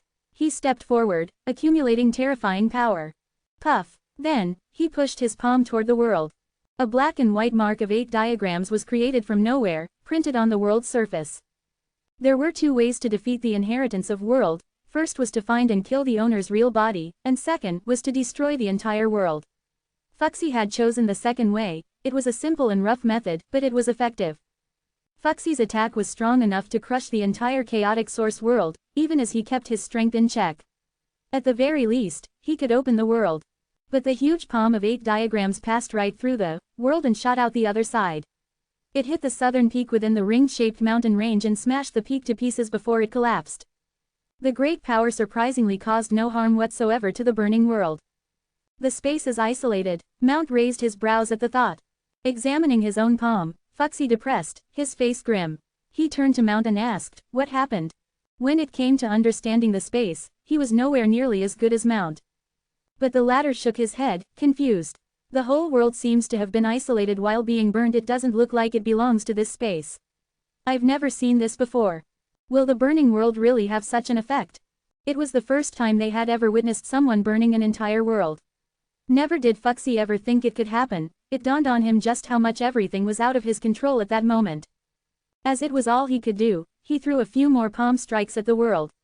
The ring-shaped mountain range were all crushed by the palm prints of 8 diagrams. But they still couldn't directly touch the world. It seemed like a mirage at this point. Outside the chaotic source world, everyone was in an uproar while the leaders looked grim. So even the human sovereign can't stop him. They're just going to die in there. God, he's really a madman. He's already burned the world to this degree. Even we would be trapped there to die, let alone all those juniors. Leaders from the Oneness Sky Palace, the Separate Abyss race, the Ear Mouse race and some other races were in despair. Any sense of hope seemed to have been lost from these leaders. They had traveled thousands of miles to send their juniors to the chaotic source world. How could they accept such an end? In contrast, the leaders of the Bearing race, the Divine Farmer race, the New Moon race and the Sun Crow race seemed more than pleased about the situation. Most of their clansmen had been swept away by the hurricane. Even though they all hurried back, a good portion of them were still outside the core area. So the loss of their races wouldn't be as great as others. Khalid of the Bearing race, in particular, had already been sent out of the chaotic source world. He had the luxury of watching everything unfold from a distance, away from the chaos. But he also had a lingering fear at the sight of the world burning. Ha, no one can leave. Come and taste the great fear of annihilation. The evil god's voice echoed throughout the space. Is there no way out? At this point, Zen had grown anxious. The first black meteorite fell from the sky, headed for the disciples from Oneness Sky Palace. For a moment, the disciples watched the object fall, their faces having gone pale. They were all done for if the meteorite hit them. Up, clenching his hand, Zen conjured up countless regal jade crystals to shield the disciples from the meteorite. Although the crystals were extremely solid, they were easily smashed by the black energy of the meteorite, as though they were mere dry weeds on open land. With another wave of his hand, Zen made several more crystals grow from the ground, wrapping around the Oneness Sky Palace disciples and pulling them to the side. The moment the disciples slid out of range, the meteorite landed on the ground. Chapter 3053, Burning the Eye of Will. Boom! The black meteorite pummeled into the ground with a loud crashing sound. The collision caused the solid ground to spread out like water. In the area where the black meteorite fell, there was an array, in which there were some non-human creatures. They had long given up on fighting for the chaotic source spirits. They just wanted to stay in the array and wait for the end of the activity in the chaotic source world. Then they would be sent out of here. They thought they were safe since they weren't involved in the fights anymore. Yet, an undeserved catastrophe had unexpectedly hit them. The black meteorite's fall shocked and smashed the light shield of the array into pieces. In the blink of an eye, the energy had vanished all of the creatures inside. Boom! It wasn't long before the second meteorite fell down closely. This meteorite brushed past the mother of the chaotic source spirits, who had already reached her limit and exhausted 90% of the chaotic source spirits in her body. But now all her remaining chaotic source spirits were depleted, even though the meteorite just grazed the backside of her huge body. Since she had also lost the protection of the chaotic source spirits, she became extremely fragile. Her feet burst instantly under the impact of the falling meteorite, and then thousands of chaotic source spirits broke out from her wounds. If it had been another time, all the talents would probably scramble to grab the chaotic source spirits. But now, the world was going to be destroyed. Everyone had to run for their lives. Even the mother of the chaotic source spirits was desperately trying to escape from it. Who would care about the chaotic source spirits then? Unfortunately, they couldn't escape from the world's destruction.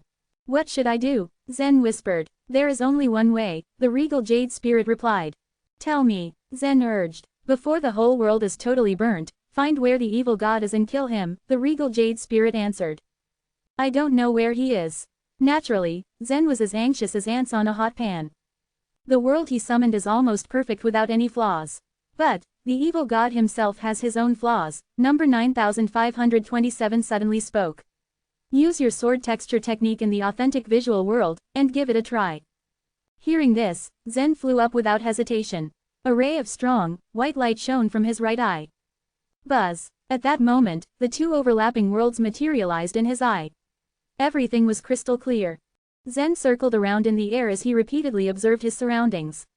But this chaotic world didn't have any flaws. Buzz. Driven by the truth of goodwill and malice, he activated the Eye of Will to the maximum extent. In turn, the whole world became even clearer to him. Zen's right eye could see those tiny holes in the fur of the non-human creatures on the ground as clear as day. Even then, the strangely colored world remained flawless. This is not the way. While Zen felt anxious, he suddenly thought of something and said, I can burn the Eye of Will. Generally speaking, the power that the other shore token released could be much greater than usual if it was burned. No way. Number 9527 stopped him. Everyone knew that the other shore tokens could not be burned. Even the crimson golden sand in stage 1 of the other shore was also able to unleash a large amount of energy when burned, but doing so would violate the truth rules of chaos. If the truth attacked the person who burned the other shore token, his or her entire inner world would turn into a sea of fire. Lastly, he or she would also be affected and killed. Such was the way of the unbearable law and truth. There was once a time in the divine land, when one yellow emperor guard burned another shore token. As a result, he had died a miserable death. I can't find other ways except for this, Zen exclaimed. His gaze continued to wander around, but he still couldn't find any flaws in this world, and of course, he couldn't find the evil god. Burn it, the regal jade spirit said out of the blue. Do you want to kill Zen? Number 9527 shot back. The counterattack of the truth rules is indeed very powerful, but we might be able to withstand it, the regal jade spirit explained calmly. The civilization artifact is enough to help you resist the consequences. I can help you, Zen. Ever since Zen had carried the regal jade civilization, their fates had been already bound together. With the regal jade spirit willing to help him take such a consequence, he no longer hesitated. Buzz. At that point, the Eye of Will and the civilization artifact in Zen's inner world flashed at the same time. All the creatures in his inner world felt an unusual energy fluctuation in the sky, which made them gasp in horror. The civilization artifact was swiftly unfolded. The thorns on it extended and bent continuously, making the artifact look like a spider that hung upside down in the sky. The Eye of Will was in its center. Once the regal jade spirit was ready, Zen began to burn the Eye of Will. A flame suddenly lit up on the surface of the Eye of Will. Crack! As Eye of Will burst into flames, his right eye also started to burn. His eye wouldn't be able to resist the flames, even though it was crystallized. The fires soon licked at the crystals around his eye, cracking them fast. The crisp sounds of cracking continued to spread, and crystals on half his face were cracked. Buzz. Through the burning Eye of Will, he could see the whole world more clearly. He could also clearly see the structure of each material at just a glance. He could tell how heavy a stone was and which direction it would roll down to, as well as whether it would crack or not in the process of rolling down.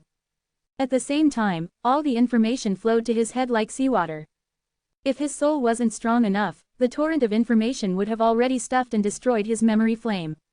I see him. He saw a few thin white lines on the ground. Each thin line was a few 100 feet long and was connected to the others, outlining a human shape. At the intersections of the thin lines were 5 indistinct spots. These spots are the flaws. Still, Zen couldn't think of anything else under such a difficult situation. Even if the regal jade spirit could help him bear the price of burning the Eye of Wool, Zen couldn't burn it at will as it still had its limits. Moreover, there was a time limit. Just then, Zen turned into a beam of cyan light and ruthlessly bombarded the first white spot. Bang! White cracks ruptured from the white spot from the impact of his punch, then the two white lines that were connected to it also dimmed. It worked. His eyes lit up as he cried out. Quickly, he rushed towards another white spot again. Meanwhile, the evil god who hid inside the world cackled wildly. His laughter continued to echo in the world that was being destroyed. Yet, he was also surprised that Zen had actually found the world's flaws. When the evil god came back to his senses, 3 black 4-legged snakes appeared on the surface of the next white spot. The black snakes quickly turned into 3 overlapping black crystal shields, and completely covered the spot. Smash! Without a second thought, Zen directly bombarded those black crystal shields. Bang! He smashed the pile of 3 black crystal shields and destroyed the white spot. Then, he quickly dashed towards the next one. Zen didn't even stop for a moment. In turn, the evil god hastily gathered energy to protect the next spot. He ended up making 6 black crystal shields to cover the third white spot. Chapter 3054, The Calculation Civilization. Shatter. Zen didn't care how thick the black crystal shields were. He was only aware that time was running tight. Boom, boom, boom. After several punches, the black crystal shields and the white spot below shattered into pieces. The last one. Zen gritted his teeth. Looking down, he saw that the countless 4-legged black snakes had coiled around one another to form an incredibly massive black crystal shield. The interior of this translucent crystal shield presented a complex pattern. Narrowing his eyes, he willed the wings on his back to launch himself towards the black crystal shield, arcing gracefully in the air. Bang! With a violent collision, cracks appeared on the regal jade crystals on the surface of Zen's body. However, the black crystal shield remained unscathed. Again, Zen jumped high and dashed down toward the black crystal shield once more. Bang! An ear-piercing crash sounded, but to Zen's frustration, the black crystal shield still stood firm. By burning the world, the evil god had gathered more energy than Zen did. The black crystal shield he had conjured was made from an unimaginable amount of energy, rendering it practically unbreakable. Zen took a deep breath. He knew that if he wanted to destroy this shield, he'd have to burn the regal jade world. But there was no way the regal jade spirit would allow it, and even Zen wasn't willing to do it. He was nowhere near as crazy as the evil god, who burned an entire civilization that had supported him. Whoosh! Zen jumped high again and kept striking the black crystal shield, over and over again. As he crashed into the shield, huge black meteorites fell down, one after another. Fortunately, these black meteorites fell relatively slowly, which gave enough time for those below to dodge.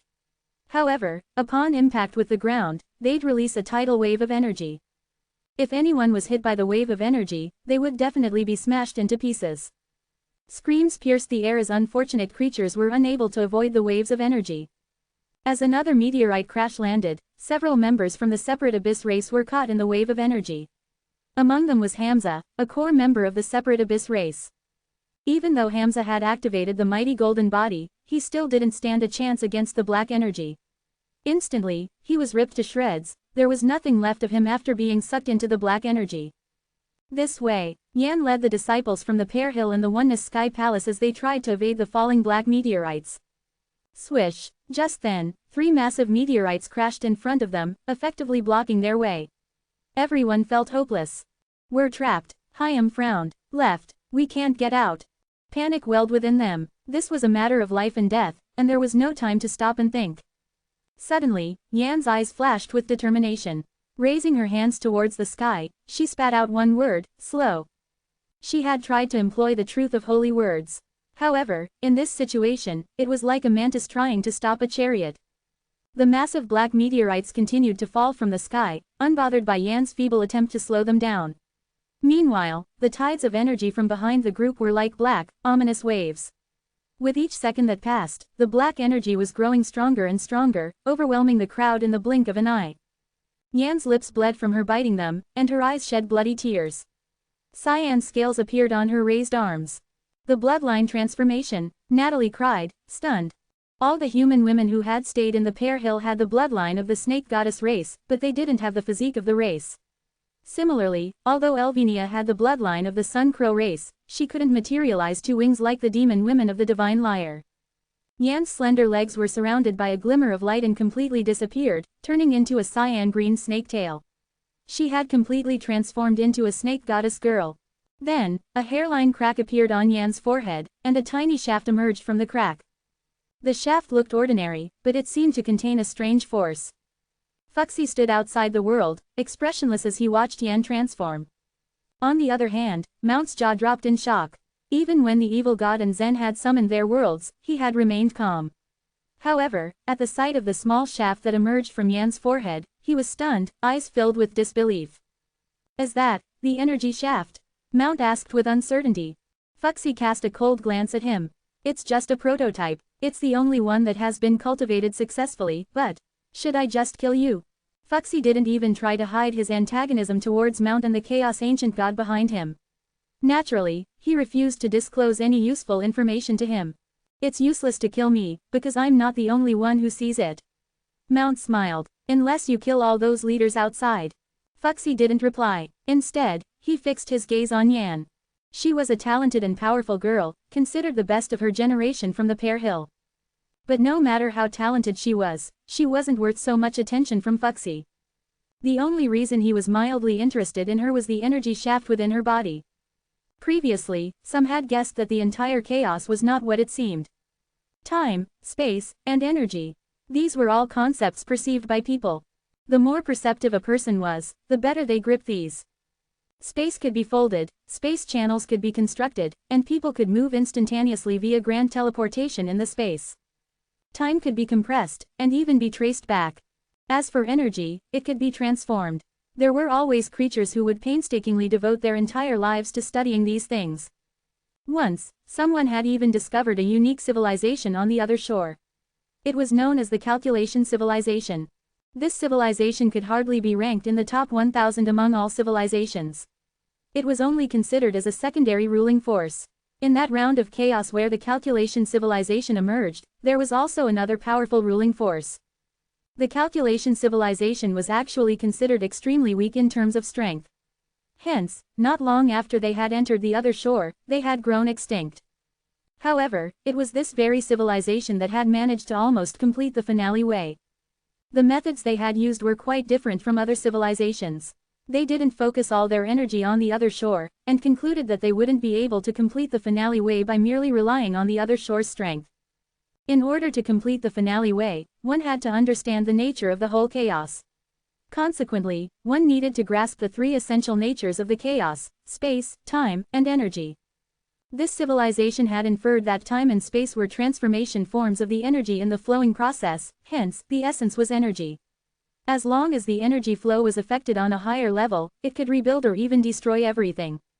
And the key to achieve this was exactly the energy shaft. Chapter 3055, Construction and Soaring Snake. The Calculation Civilization had left some documents alluding to the energy shaft.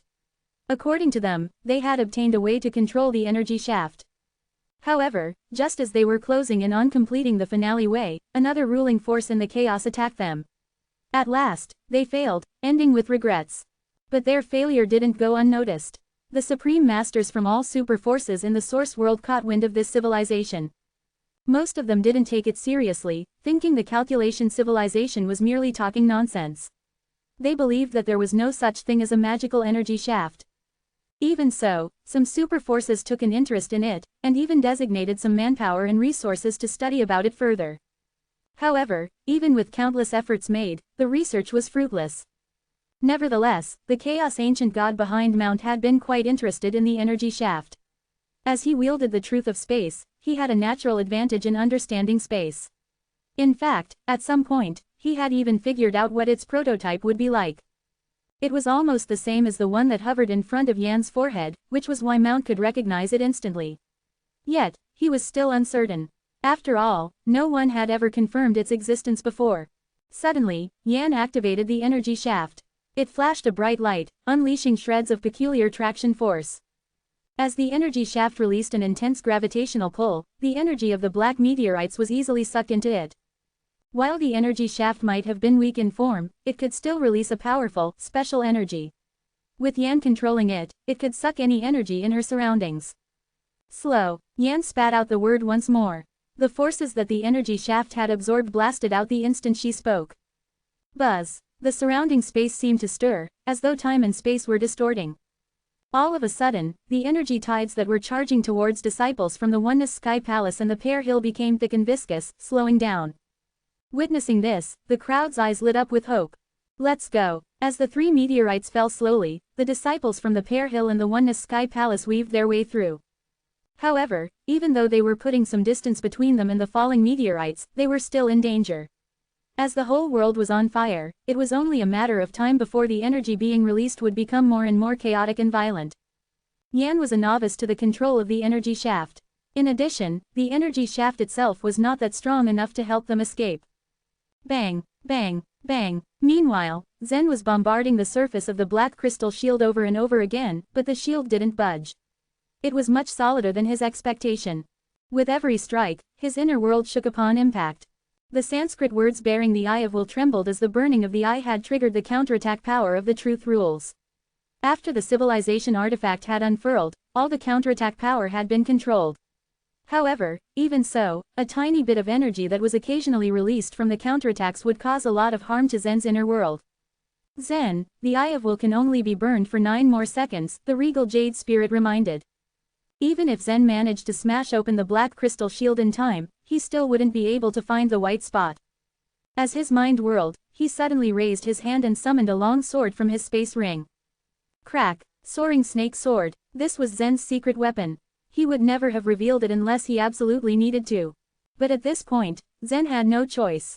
Imperial Sword Seal. The truth of eternal sword intent. The moment the Imperial Sword Seal was activated, the truth of godly way had madly swarmed into it, simultaneously activating the power of the soaring snake sword. Although Zen hadn't cultivated the truth enlightenment for a long time, the soaring snake sword burst into a bright white light which enveloped him as the white cyclones swarmed into the seal. That sword! A leader outside the chaotic source world exclaimed as he watched the scene unfold before him. From the very beginning, Zen had focused his attacks at a certain area of the world for seemingly no reason. The leaders probably had figured out that this place was the flaw of that world. However, no matter how many times Zen struck it, it remained virtually undamaged. The leaders who watched from outside had almost lost hope. But at that point, Zen revealed his secret weapon, quite a shock to them. It's the soaring snake world. That sword is in his hand. Who on earth is this guy? After the extermination of the 9 Li race, we have been hunting for this sword, but we couldn't find it. Could this guy be a member of the 9 Li race? When the evil god absorbed the bloodline Thurges, he had revealed 3 heads and 6 arms. From this, they could tell that someone from the 9 Li race was present. Now, Zen's weapon indicated that he was likely to come from the 9 Li race. Athamar stared in silence at the Imperial Sword Seal on Zen's chest. It was true that the Imperial Sword Seal could maximize the power of a sword to the extreme. Moreover, Zen had deciphered a part of the truth enlightenment. The force released by his sword might be only greater. As Zen filled the soaring snake sword with the power of the truth of godly way, he felt a wave of self-consciousness coming from it. It was very hungry. It needed to merge with more truths of godly ways. However, Zen had infused all the truth of eternal sword intent into it already. Unlike the other shore power, the truth of godly way couldn't be replenished with divine crystals. How about the truth of goodwill and malice? Or the truth of cultivation nature? Zen quickly activated these 2 truths of godly ways. However, Athamar's Imperial Sword Seal was complementary to the truth of eternal sword intent, but rejected the other 2 truths of godly ways. Zen tried to inject them into it, but failed. Should I infuse the truth of 3 energy construction in it? Zen's heart skipped a beat. With little time to think, he could only try all his options. As this thought flashed through his mind, he infused the truth of 3 energy construction into the Imperial Sword Seal. To his relief, the seal accepted it. Chop! From a distance, Zen wielded his sword and slashed at the black crystal shield below. Countless snake shadows emerged, dashing down to the shield. These snakes weren't entities of energy, but actual flesh and blood. Are these snakes real? Zen's jaw dropped in shock. Because of the sensitive position of the 9 Li race, he didn't know much about the soaring snake sword, even in the source world. Zen had never expected that the snake within the soaring snake sword would come to life, with a real, physical body, after he infused it with the truth of 3 energy construction. The countless snakes flew onto the surface of the black crystal shield and actually melted into the shield. After thousands of snakes melted into the black crystal shield, nothing happened for a while. The surface of the shield remained unscathed, and its interior pattern was flickering. It didn't work. Even the soaring snake sword can't smash open this black crystal shield. The burning light in Zen's right eye gradually extinguished, and he felt greatly disheartened. If this blow could not break the black crystal shield, he would have a slim chance to kill the evil god and stop this catastrophe. Crack! Zen heard a slight sound coming from the black crystal shield. He whipped his head towards the sound. A crack appeared on the surface of the black crystal shield, and from it flowed black energy. He had finally penetrated the shield. Chapter 3056, The Ending of the World. Has this black crystal shield been restored? Shock was written all over Zen's face, but it was soon replaced with ecstasy. The truth of 3 energy construction was different from the other 13 truths of godly ways. Not only could it create things, but also restore things to their original forms. Now, it was totally a coincidence for Zen to have poured the truth of 3 energy construction into the Imperial Sword Seal. He never expected for it to work to this extent. There were a few continuous sputters as more and more cracks appeared on the surface of the black crystal shield. Eventually, it was completely restored to black energy. Then, a white spot appeared in front of him. Without any hesitation, he slashed at the white spot with his sword. Zen felt the whole world tremble as the sword touched the white spot. The ground near him shook for a while before a big crack appeared, from which the evil god's real body was ejected out. He feebly lay on the ground as he could not move. Meanwhile, Zen observed the evil god, then walked towards him with the soaring snake sword in his hand. Everything is really over now, he stated. The evil god looked aghast upon hearing Zen's words. The truth was punishing him in his inner world since he began to burn the world. There was no reason for him to feel good. Even then, he still had the audacity to smile. You think that killing me is enough to stop the destruction of the world, but in fact nobody can stop it now. I can't, and you can't either. Ha ha ha, he said lazily. What? Zen's face twisted in fury at what the evil god said. He quickly decided to consult the regal jade spirit in his mind and asked, is it true that the world cannot stop from burning? I don't know, said the regal jade spirit. To be honest, a civilization artifact is different from all the other kinds of other shore tokens. If I don't allow you to burn it, you can't burn the civilization artifact. As for me, I can stop the regal jade world from burning. The civilization artifact in the evil god's body also represented a civilization, and there must be a leader of such a civilization, like the regal jade spirit. The regal jade spirit, however, just couldn't understand how the evil god had successfully persuaded that leader to burn their civilization artifact.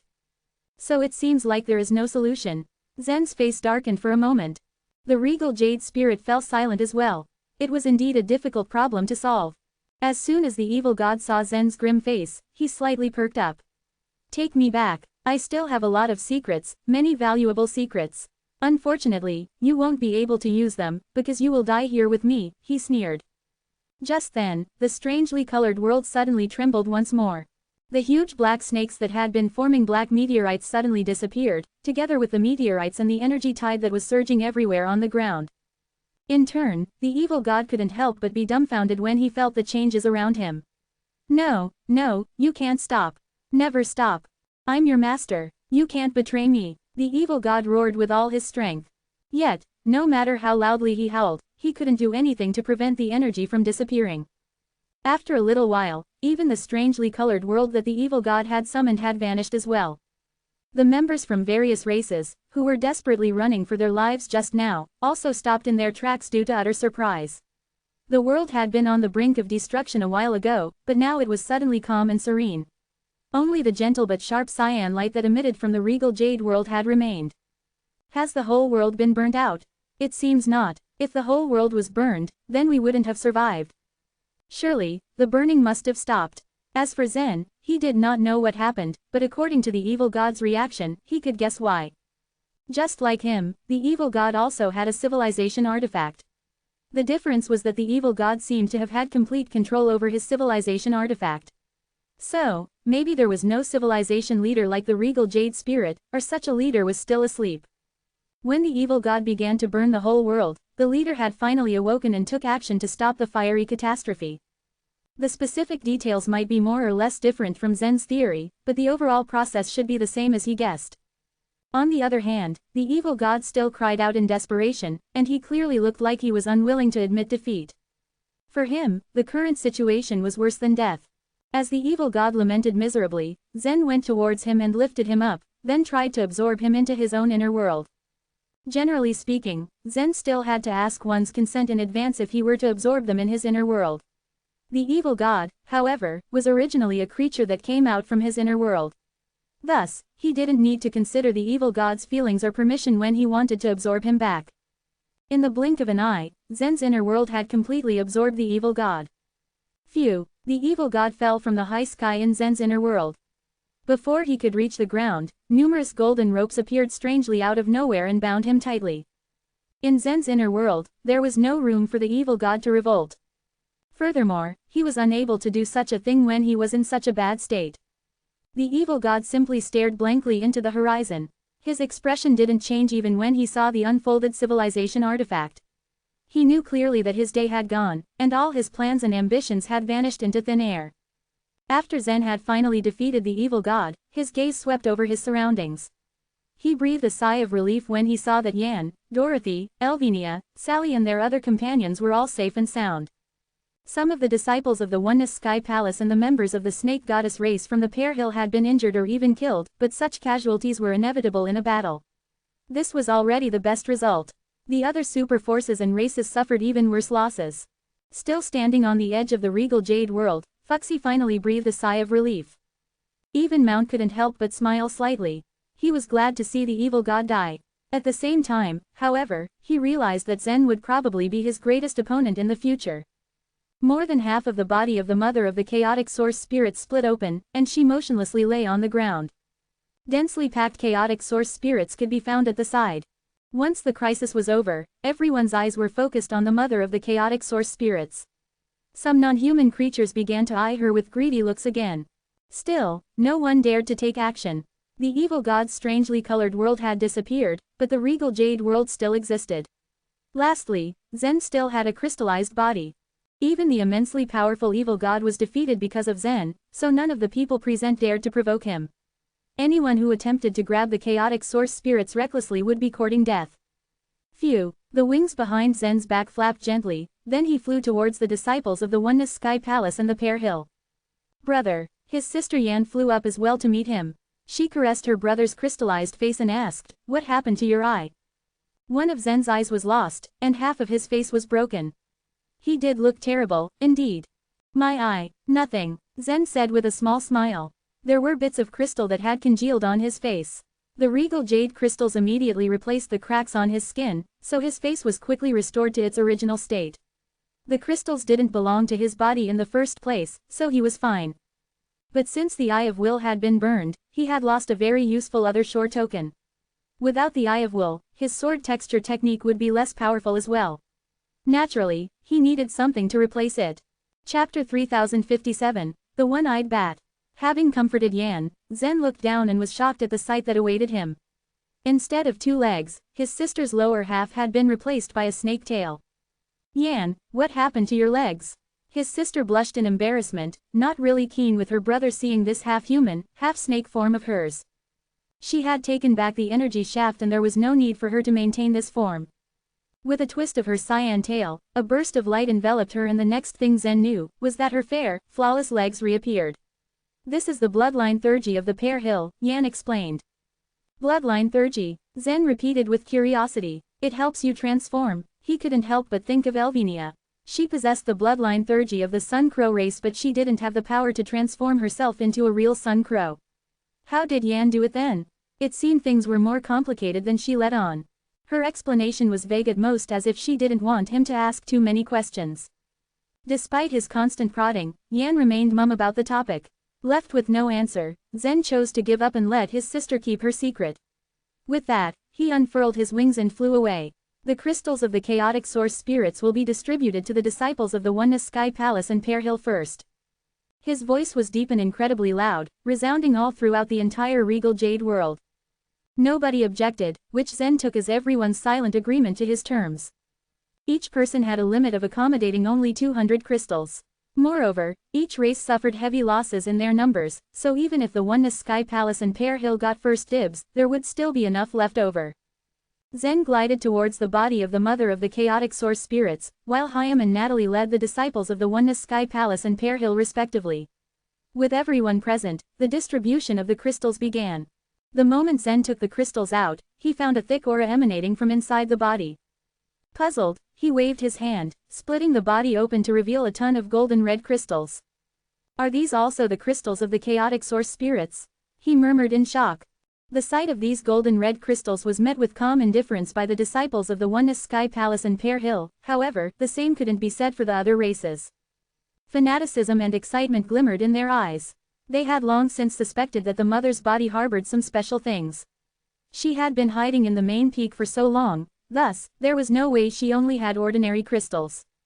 This suspicion ate through their insides since the only way to confirm it would be to kill the mother and open her insides.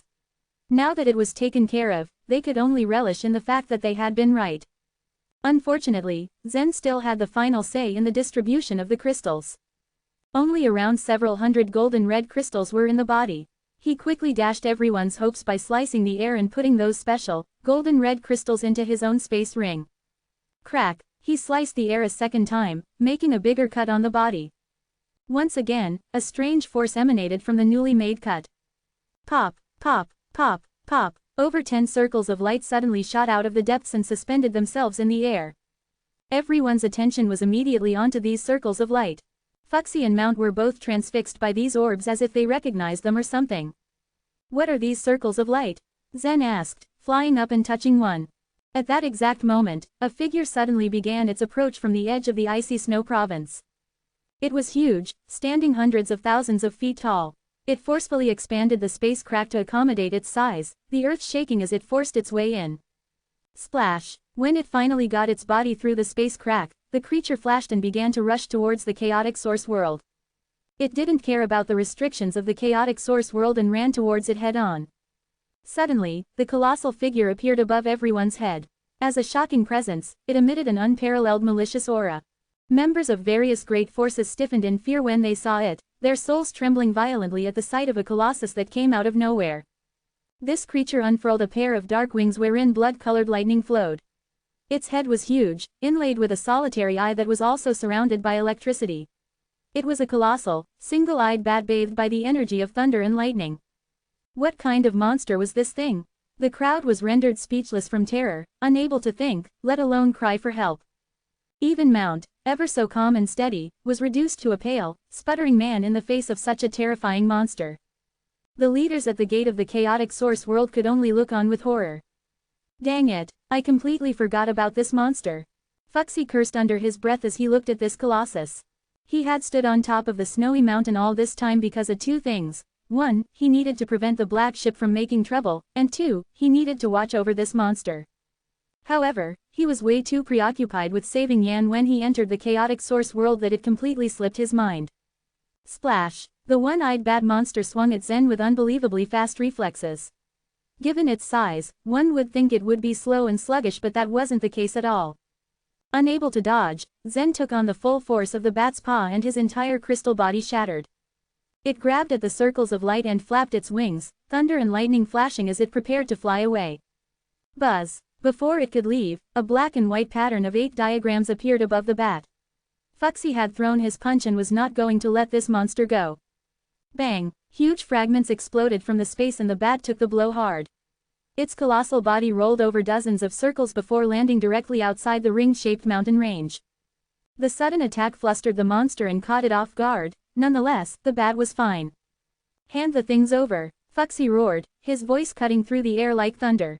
Mount, who had been standing nearby Fuxi, covered his ears in pain. It wasn't just him. Those who heard Fuxi's shout let out a painful cry as blood shot out of their ears, deafened by his roar.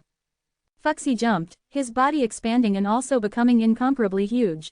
Although his truth of powerful holy body remained confined, Fuxi was still one of the giants who emerged at the beginning of the chaos. He naturally cultivated the wild god power. Buzz! Another pattern of 8 diagrams appeared over the bat. This time, when Fuxi slapped its body, the bat let out a shrill cry of pain. Its wings flapped helplessly as it summoned the power of thunder and lightning to confront its opponent's palm attack. Rumble! As these two huge and indescribable forces collided, the space around them began to break down, revealing the black void. Chapter 3058, Thunder-Dimorphodon. The force blasted Fuxi tens of thousands of miles away. He crashed into the western peak in the core area, and it crumbled at the impact. Fuxi tumbled down into the rubble. Meanwhile, the one-eyed bat landed at the periphery of the chaotic source world. To those of the younger generations, such a battle was simply unimaginable. Even the slightest shock wave of it could kill them. However, except for Mount, who was capable of traveling through spatial transference, the others had no choice but to stand still. There was no point in trying to hide themselves. The one-eyed bat rose up again, surrounded by a halo of bright white lightning. The flash of light swept across the landscape, revealing a huge space channel. It hadn't come here to fight with Fuxi. Since it had gotten what it wanted, it clearly planned to leave. In an instant, the huge bat entered the spatial channel. It disappeared into the depths of the channel, moving at an incredible speed. But at that moment, a mark of 8 diagrams appeared high in the sky above the channel again. Fuxi, who stood on the ground, lifted his fist and made a punching motion against the sky. There was a deafening boom. The mark of 8 diagrams suddenly exploded in the sky. To everyone's shock, the body of the giant one-eyed bat faltered, then fell out of the space channel. "It won't be that easy for you to run away," shouted Fuxi at the bat, his face full of anger. The chaotic source spirits could be fused by all the races to strengthen themselves in the source world. And yet, there was a huge mystery attached to the chaotic source spirits that still hadn't been solved, even now. What was the exact nature of the chaotic source spirits kept in both the chaotic source sea and the chaotic source world? Were they the creatures of the other shore, or in reality? If the chaotic source spirits could appear in the chaos by virtue of their own unique characteristics, then would it be possible for other powerful creatures on the other shore to return to the chaos by some means? These questions had piqued speculation among various races when the special characteristics of the chaotic source spirits were discovered, but they had remained unsolved. But this time was different. A dreaded eye demon suddenly appeared in the main peak of the chaotic source world, catching the attention of the Pear Hill. The appearance of the dreaded eye demon was completely unexpected. It was known that the chaotic source spirits were able to live in chaos after they had been born. But this dreaded eye demon had neither been born nor descended, it had just directly appeared in the chaotic source world. It surely shocked the Pear Hill. Originally, the Pear Hill had planned to launch explorations of the chaotic source world after it was closed. However, the events occurring in the chaotic source sea on the other shore had made the situation a lot more complicated. Before Yan entered the chaotic source world, the Pear Hill had given her the silk cloth fused with the braveness rain to restrain that giant eye. After subduing the giant eye with the help of Zen, Yan had taken the initiative to collect it. She planned to turn it over to the Pear Hill for further study. The giant eye was strange indeed. But Fuxi was keenly aware that it was not the key to the problem. He supposed that the giant eye could appear in the chaotic source world because of the chaotic source spirits. So, when Zen had been digging for crystals of the chaotic source spirits, Fuxi didn't interfere. When Zen dug out the rings of light, Fuxi wondered if they were the key to making the giant eye appear. He hadn't expected that the one-eyed bat would show up suddenly and take the rings away. He absolutely couldn't let that happen. So Fuxi threw the one-eyed bat out of the space channel. Immediately after, he moved to the side of the one-eyed bat using grand teleportation. Without giving the bat a chance to recover, he hit it as hard as he could. The bat screeched and retaliated. They launched a series of ferocious attacks against each other. In the heat of the battle, they directly rushed out of the chaotic source world and rose high into the sky of the icy snow province. The others in the core area watched as Fuxi and the one-eyed bat disappeared into the distance. As the two combatants moved further away, everyone heaved deep sighs of relief. Unless my eyes deceived me, it was the Thunder-Dimorphodon, one of the top 10 ferocious beasts of the ancient times. Squeaked an ear mouse. It looked extremely excited. Was it really the Thunder-Dimorphodon? I've only ever seen it in illustrations. Of course it was. How could an ordinary beast withstand the palm of the human sovereign? Only a beast such as the Thunder-Dimorphodon could bear it. At that statement, traces of fear reappeared on the faces of the members of the various races. If it had truly been the Thunder-Dimorphodon, then they had just encountered one of the top 10 ferocious beasts in history, not long after they had just barely escaped the previous devastating disaster. What a unique experience this trip had been. "Where is Zen?" Elvinia asked, looking quickly around. Previously, Zen and the evil god had both demonstrated their ability to use the inheritance of world. After the pure energy entity had been exterminated, it seemed that the wielder wouldn't die. At least the evil god was still alive, though his body had shrunk into the size of a baby under the attacks of Zen. However, Elvenia was still slightly worried. Yan, Dorothy, Sally and the others were also looking around for any sign of Zen. At that point, there was a flash from the regal jade world. Out of nowhere, a crack appeared and widened in the ground. A bang sounded. To their shock, Zen bounced out of the crack. His body curved through the air and he landed on his feet. Everyone's eyes were wide at his sudden reappearance. There were also many exhalations of relief, for they were glad that Zen was safe and sound. Zen didn't pay any attention to anyone else for the moment. Instead, he looked up. Beyond the sky of the chaotic source world, the faint figures of Fuxi and the one-eyed bat were still visible as they battled with each other. The sound of their fight reverberated across the distance like the rumblings of far-off thunder. Zen could only stand and watch the ferocity of the confrontation. He knew that the most important thing now for him was to distribute the chaotic source spirits. Zen had collected all those golden red crystals, but he was a little upset that he couldn't get any of the rings. Meanwhile, just outside the icy snow province, the lone black ship floated in the air. Shira sat on the deck, wearing a long, flowing black dress. A small bottle had been placed in front of her. The bottle was shrouded in a cloud of black mist, with a blurry figure visible inside. She stared fixedly at the figure in the bottle. Her eyes were red and hooded in her snow-white face. Frowning, she murmured to herself, how could he fail? The captain had foretold that he would encounter a disaster, but he shouldn't have died. A cold voice spoke up behind Shira. The evil god is indeed alive. The person who had spoken was exuding a brass light. He had a strange appearance, like he had been dipped and coated with molten brass. Even his voice had a metallic aura.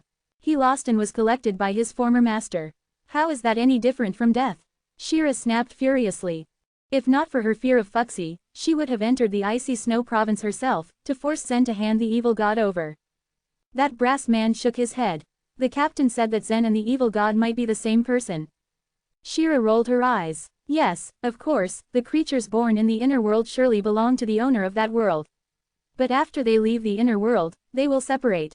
Is there any need to remind me of this? The inner world was formed by consciousness. Thus, the owner of the inner world was the ruler controlling everything within it.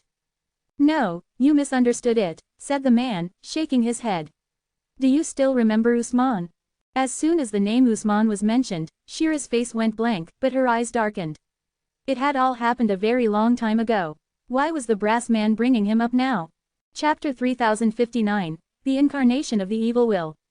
The black ship advanced, without making any stops. It didn't matter how many ships there were. Only 13 people were qualified to join the black ship. Usman used to be a member of the black ship. His strength was ranked 13th when he joined the black ship. But he rose through the ranks in just a short period of time. Before long, he was ranked so high that the only person above him was the captain. He had become second best. The black ship had, at the time, seen its best days, until Usman betrayed them and killed 6 other members. The captain had chased Usman for a long time, even making a concession to let some super forces work together to kill him. But that was all history. And since it was related to the black ship, news about it hadn't spread out. Shira had always felt regretful. If not for Usman's madness that had infuriated the captain and led to his doom, he probably could have taken over the position of captain, and even become the strongest man in the source world.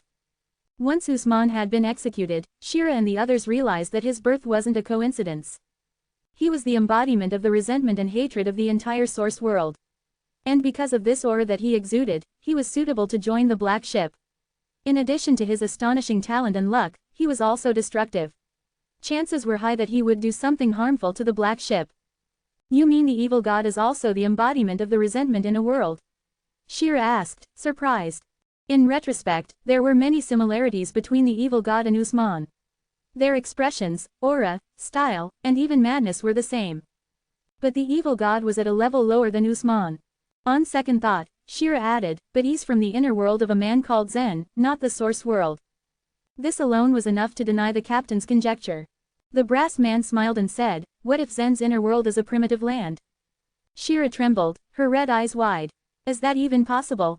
The brass man didn't want to waste time arguing with her. He just said, it's a pity that the evil god has been collected by his creator. But to be honest, it's difficult for us to control a guy like him. If he becomes powerful one day, there's a chance that he will turn against us and hurt us as Usman did. The people of the black ship were crazy, but not as crazy as the evil god. He had found the civilization artifact that he merged with by himself, but he had burned it without hesitation. He was even more ruthless than Usman had been. Shira was torn. Back then, she had been infatuated with Usman. And since the evil god was eerily similar to Usman, she felt drawn to supporting him. She had been disappointed when Zen had taken the evil god back.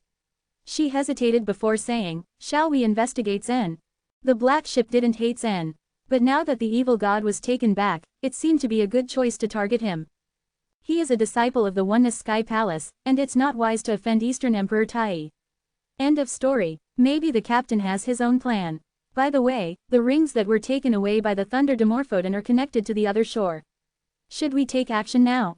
The brass man asked, pulling Shira out of her reverie. We'd better not do anything now.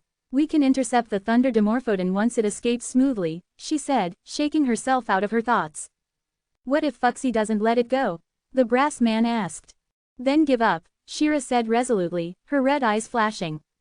Offending the Thunder Dimorphodon was better than offending the Pear Hill.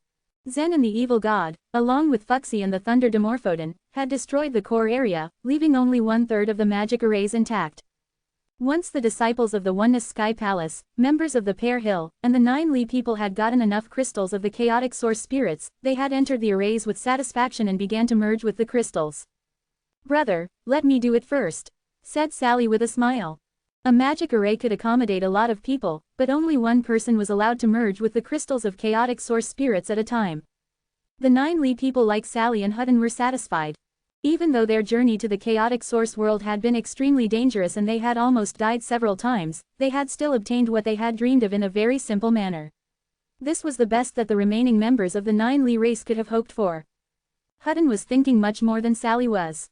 Everything that Zen had previously shown them was beyond their imagination.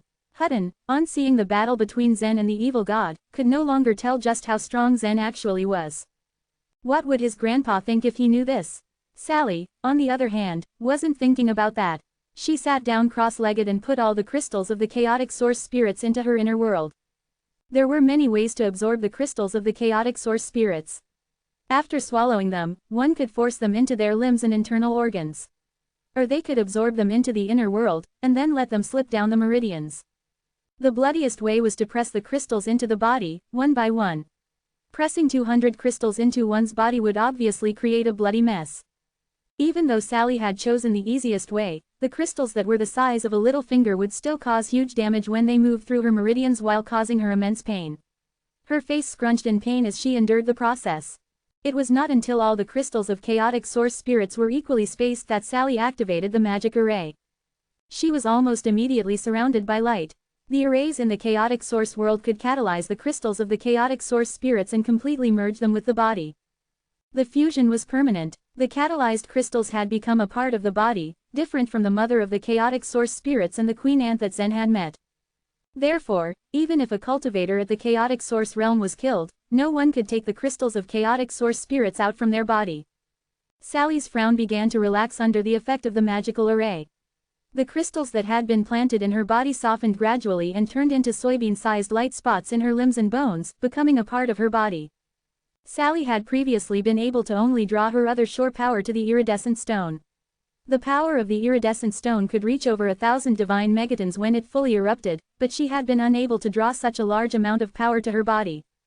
Similarly, even if Zen were to fully activate the power of the strength god totem before entering the chaotic source world, his physical body would not be able to bear it. But after fusing with the crystals of the chaotic source spirits, they could control the other shore power more easily. Many cultivation methods that needed to borrow the other shore power could also be freely displayed, instead of just relying on the other shore tokens of descending type. Chapter 3060, I Am the Reason. After Sally successfully completed the fusion with the crystals of the chaotic source spirits, the array shook drastically and space began to fluctuate. The array had sensed that Sally had reached the chaotic source realm and then it opened the space channel. Carefully, Sally got up and took a step into the space channel. Suddenly, from the array, a ray of light shot into the sky and she was teleported out of the chaotic source world. Afterwards, it was her brother's turn to do so. In another array, Zen sat cross-legged with his eyes closed. He had entered a meditative state. He didn't immediately merge with the crystals of the chaotic source spirits even if he had the chance to. He knew that the battle between him and the evil god was far from over. Gradually, an avatar formed in his inner world. After the avatar was formed, the regal jade spirit and number 9527 also transformed into humans, appearing on his two sides. Let's go. Just as Zen finished speaking, they leapt up and disappeared into the sky. Somewhere in his inner world, inside a mountain, sweet chimes echoed from the stream of clear water that went through a large cave. Meanwhile, the evil god lay in the center of the cave with golden ropes restraining him from any form of movement. He kept his eyes and mouth shut, seemingly indifferent to the situation. When he heard Zen and the other two enter the cave, the evil god opened his eyes, the corners of his mouth curved upward into a small smile. It was an arrogant move, as if he was mocking Zen, but it was actually more like a self-mocking smile. Zen took a good look at the evil god and lifted his arm to point a finger at him. Crack, just like that, the golden ropes on the evil god broke, freeing him. As soon as the evil god was released, he turned to Zen with a look of vengeance in his eyes. His body, which was once stiff, rushed towards Zen in a hurry. He flipped his hand and a black dragon-patterned broken blade appeared in his hand. Zen was shocked to see the black dragon-patterned broken blade in his hand, especially because it was a rare treasure. He ran and aimed directly towards Zen's chest. Zen's avatar was stabbed, and his body twitched upon the impact. Afterwards, his whole body became charred to a crisp, falling to the ground without any resistance. However, the regal jade spirit and number 9527 watching the avatar remained calm and collected. Their expressions did not change, despite seeing the avatar was destroyed. After all, it was merely an avatar. There was no way evil god could kill Zen in his own inner world. Buzz. Not far away, a spark of brown aura condensed, and Zen's body took shape once again. Seeing Zen's avatar reform, the evil god did not hesitate to rush and kill Zen again. This went on for a few times, with Zen's avatar reconstructing and the evil god attempting to kill it for good. After over a dozen times of this cycle, the evil god was eventually out of breath. He stared at Zen with his dark eyes, thirsty for his death. Devour me now, the evil god said in arrogance. I'm from this world, and I'm supposed to be a part of this world after all. In his life, he'd never known the meaning of surrendering. That was never going to be the case. Zen stared at him without any pity. You belong to this world. And even though it makes sense for me to devour you and I did have such plan to do so before, I have changed my mind. Hearing Zen's words, the evil god was surprised with Zen's change of decision. What do you mean? Zen waved his hand lightly. Without any space fluctuation, a beautiful, dignified woman appeared in the center of the cave. She wore a long, light white dress, looking as pure as a dove. She looked around, confused about why she was in a cave. Just then, her eyes met with the evil god in the cave, and she was overjoyed. Darling, you're back, you're really back. She threw her arms around the evil god, bouncing in celebration. Edna, the evil god's eyes widened as he wrapped his arms around her petite frame. Before the evil god left Zen's inner world, he knew that he'd break ties with Zen. In Zen's inner world, the only person he was concerned about was Edna. Before parting with her in the past, he never got to say goodbye. In that moment, he thought that he would never see her again. However, circumstances changed with the passage of time and he never expected that he would come back here again. Apparently Edna had been waiting for him to come back all the time. Just as Edna was enjoying this moment of celebration, she suddenly felt a chill in her chest. She parted with him and saw the source of pain. It was the black dragon-patterned broken blade piercing into her chest. Her expression changed instantly and she looked at her husband with disbelief. Darling, why would you kill me? The evil god took Edna's face in his hands, and caressed her across her temples with a tenderness in his eyes. I will go with you soon, my love. He then turned to Zen after he finished speaking. If you want to kill me, please do it quickly, he signed. You're just wasting time. The evil god had thought that death would square all the accounts and there was nothing to fear. But seeing Edna after so long had confused him, almost convincing him to live longer than he had planned. For this reason, the evil god hated himself for being so easily swayed, so he nipped his feeling at the bud and ended the life of Edna himself. He acted rashly, and his voice became cold and indifferent. Darling, why would the Creator ever kill you? Did you do anything wrong? Edna asked, whilst still enduring the pain going through her chest. Even if she was at the edge of her life, she still worried for him the most. She had no clue what the outside world was like, and what had happened there. All she knew was that her husband returned after exploring the outside world, and she wanted to hear all of his stories from his adventures. The last thing she expected was to get stabbed in the chest. As the evil god heard her words so painfully exit her lips, his heart quivered slightly. Those who are on the losing end are always in the wrong, he thought. If he had won, Zen's inner world would be in his possession. He'd be able to stand freely at the peak, with Edna in his arms, looking down at all the living beings. But that was not the case now. He was only a loser, who could only curl up in the cold cave and die with the woman he had loved. I didn't do anything wrong, the evil god said slowly. I just lost. I lost to the Creator. Edna looked at him and instantly knew what had happened. She knew very well about her husband's ambition and goals. He did mention a few times that if there was someone he wanted to defeat the most, it would be the Creator. When she heard the evil god mention it for the first time, she covered his mouth and warned him never to mention it again. The Creator was omnipotent and he knew everything that occurred in his inner world. How could the evil god possibly defeat him? But despite knowing all of this, the evil god was stubborn to achieve his ambition. Edna could only obey him and help him carry out the plans to kill the Creator. In the end, he had failed and lost to the Creator. Fortunately, the Creator was so magnanimous that he forgave the evil god without any hesitation. Edna tried hard to put the pieces together. Did that mean her husband attacked the Creator again after he left the inner world? If that was true, then by no means would the Creator forgive him this time, she thought. If it were any other woman, she probably would have begged Zen to spare her husband's life. Edna didn't do any of that. All she could think was her love for him. If her husband was punished to death, she would die with him, too. I've said that I've changed my mind, remember? Zen repeated. I won't kill you. After all, your leaving was also good for my inner world. I am the reason for all of this, after all.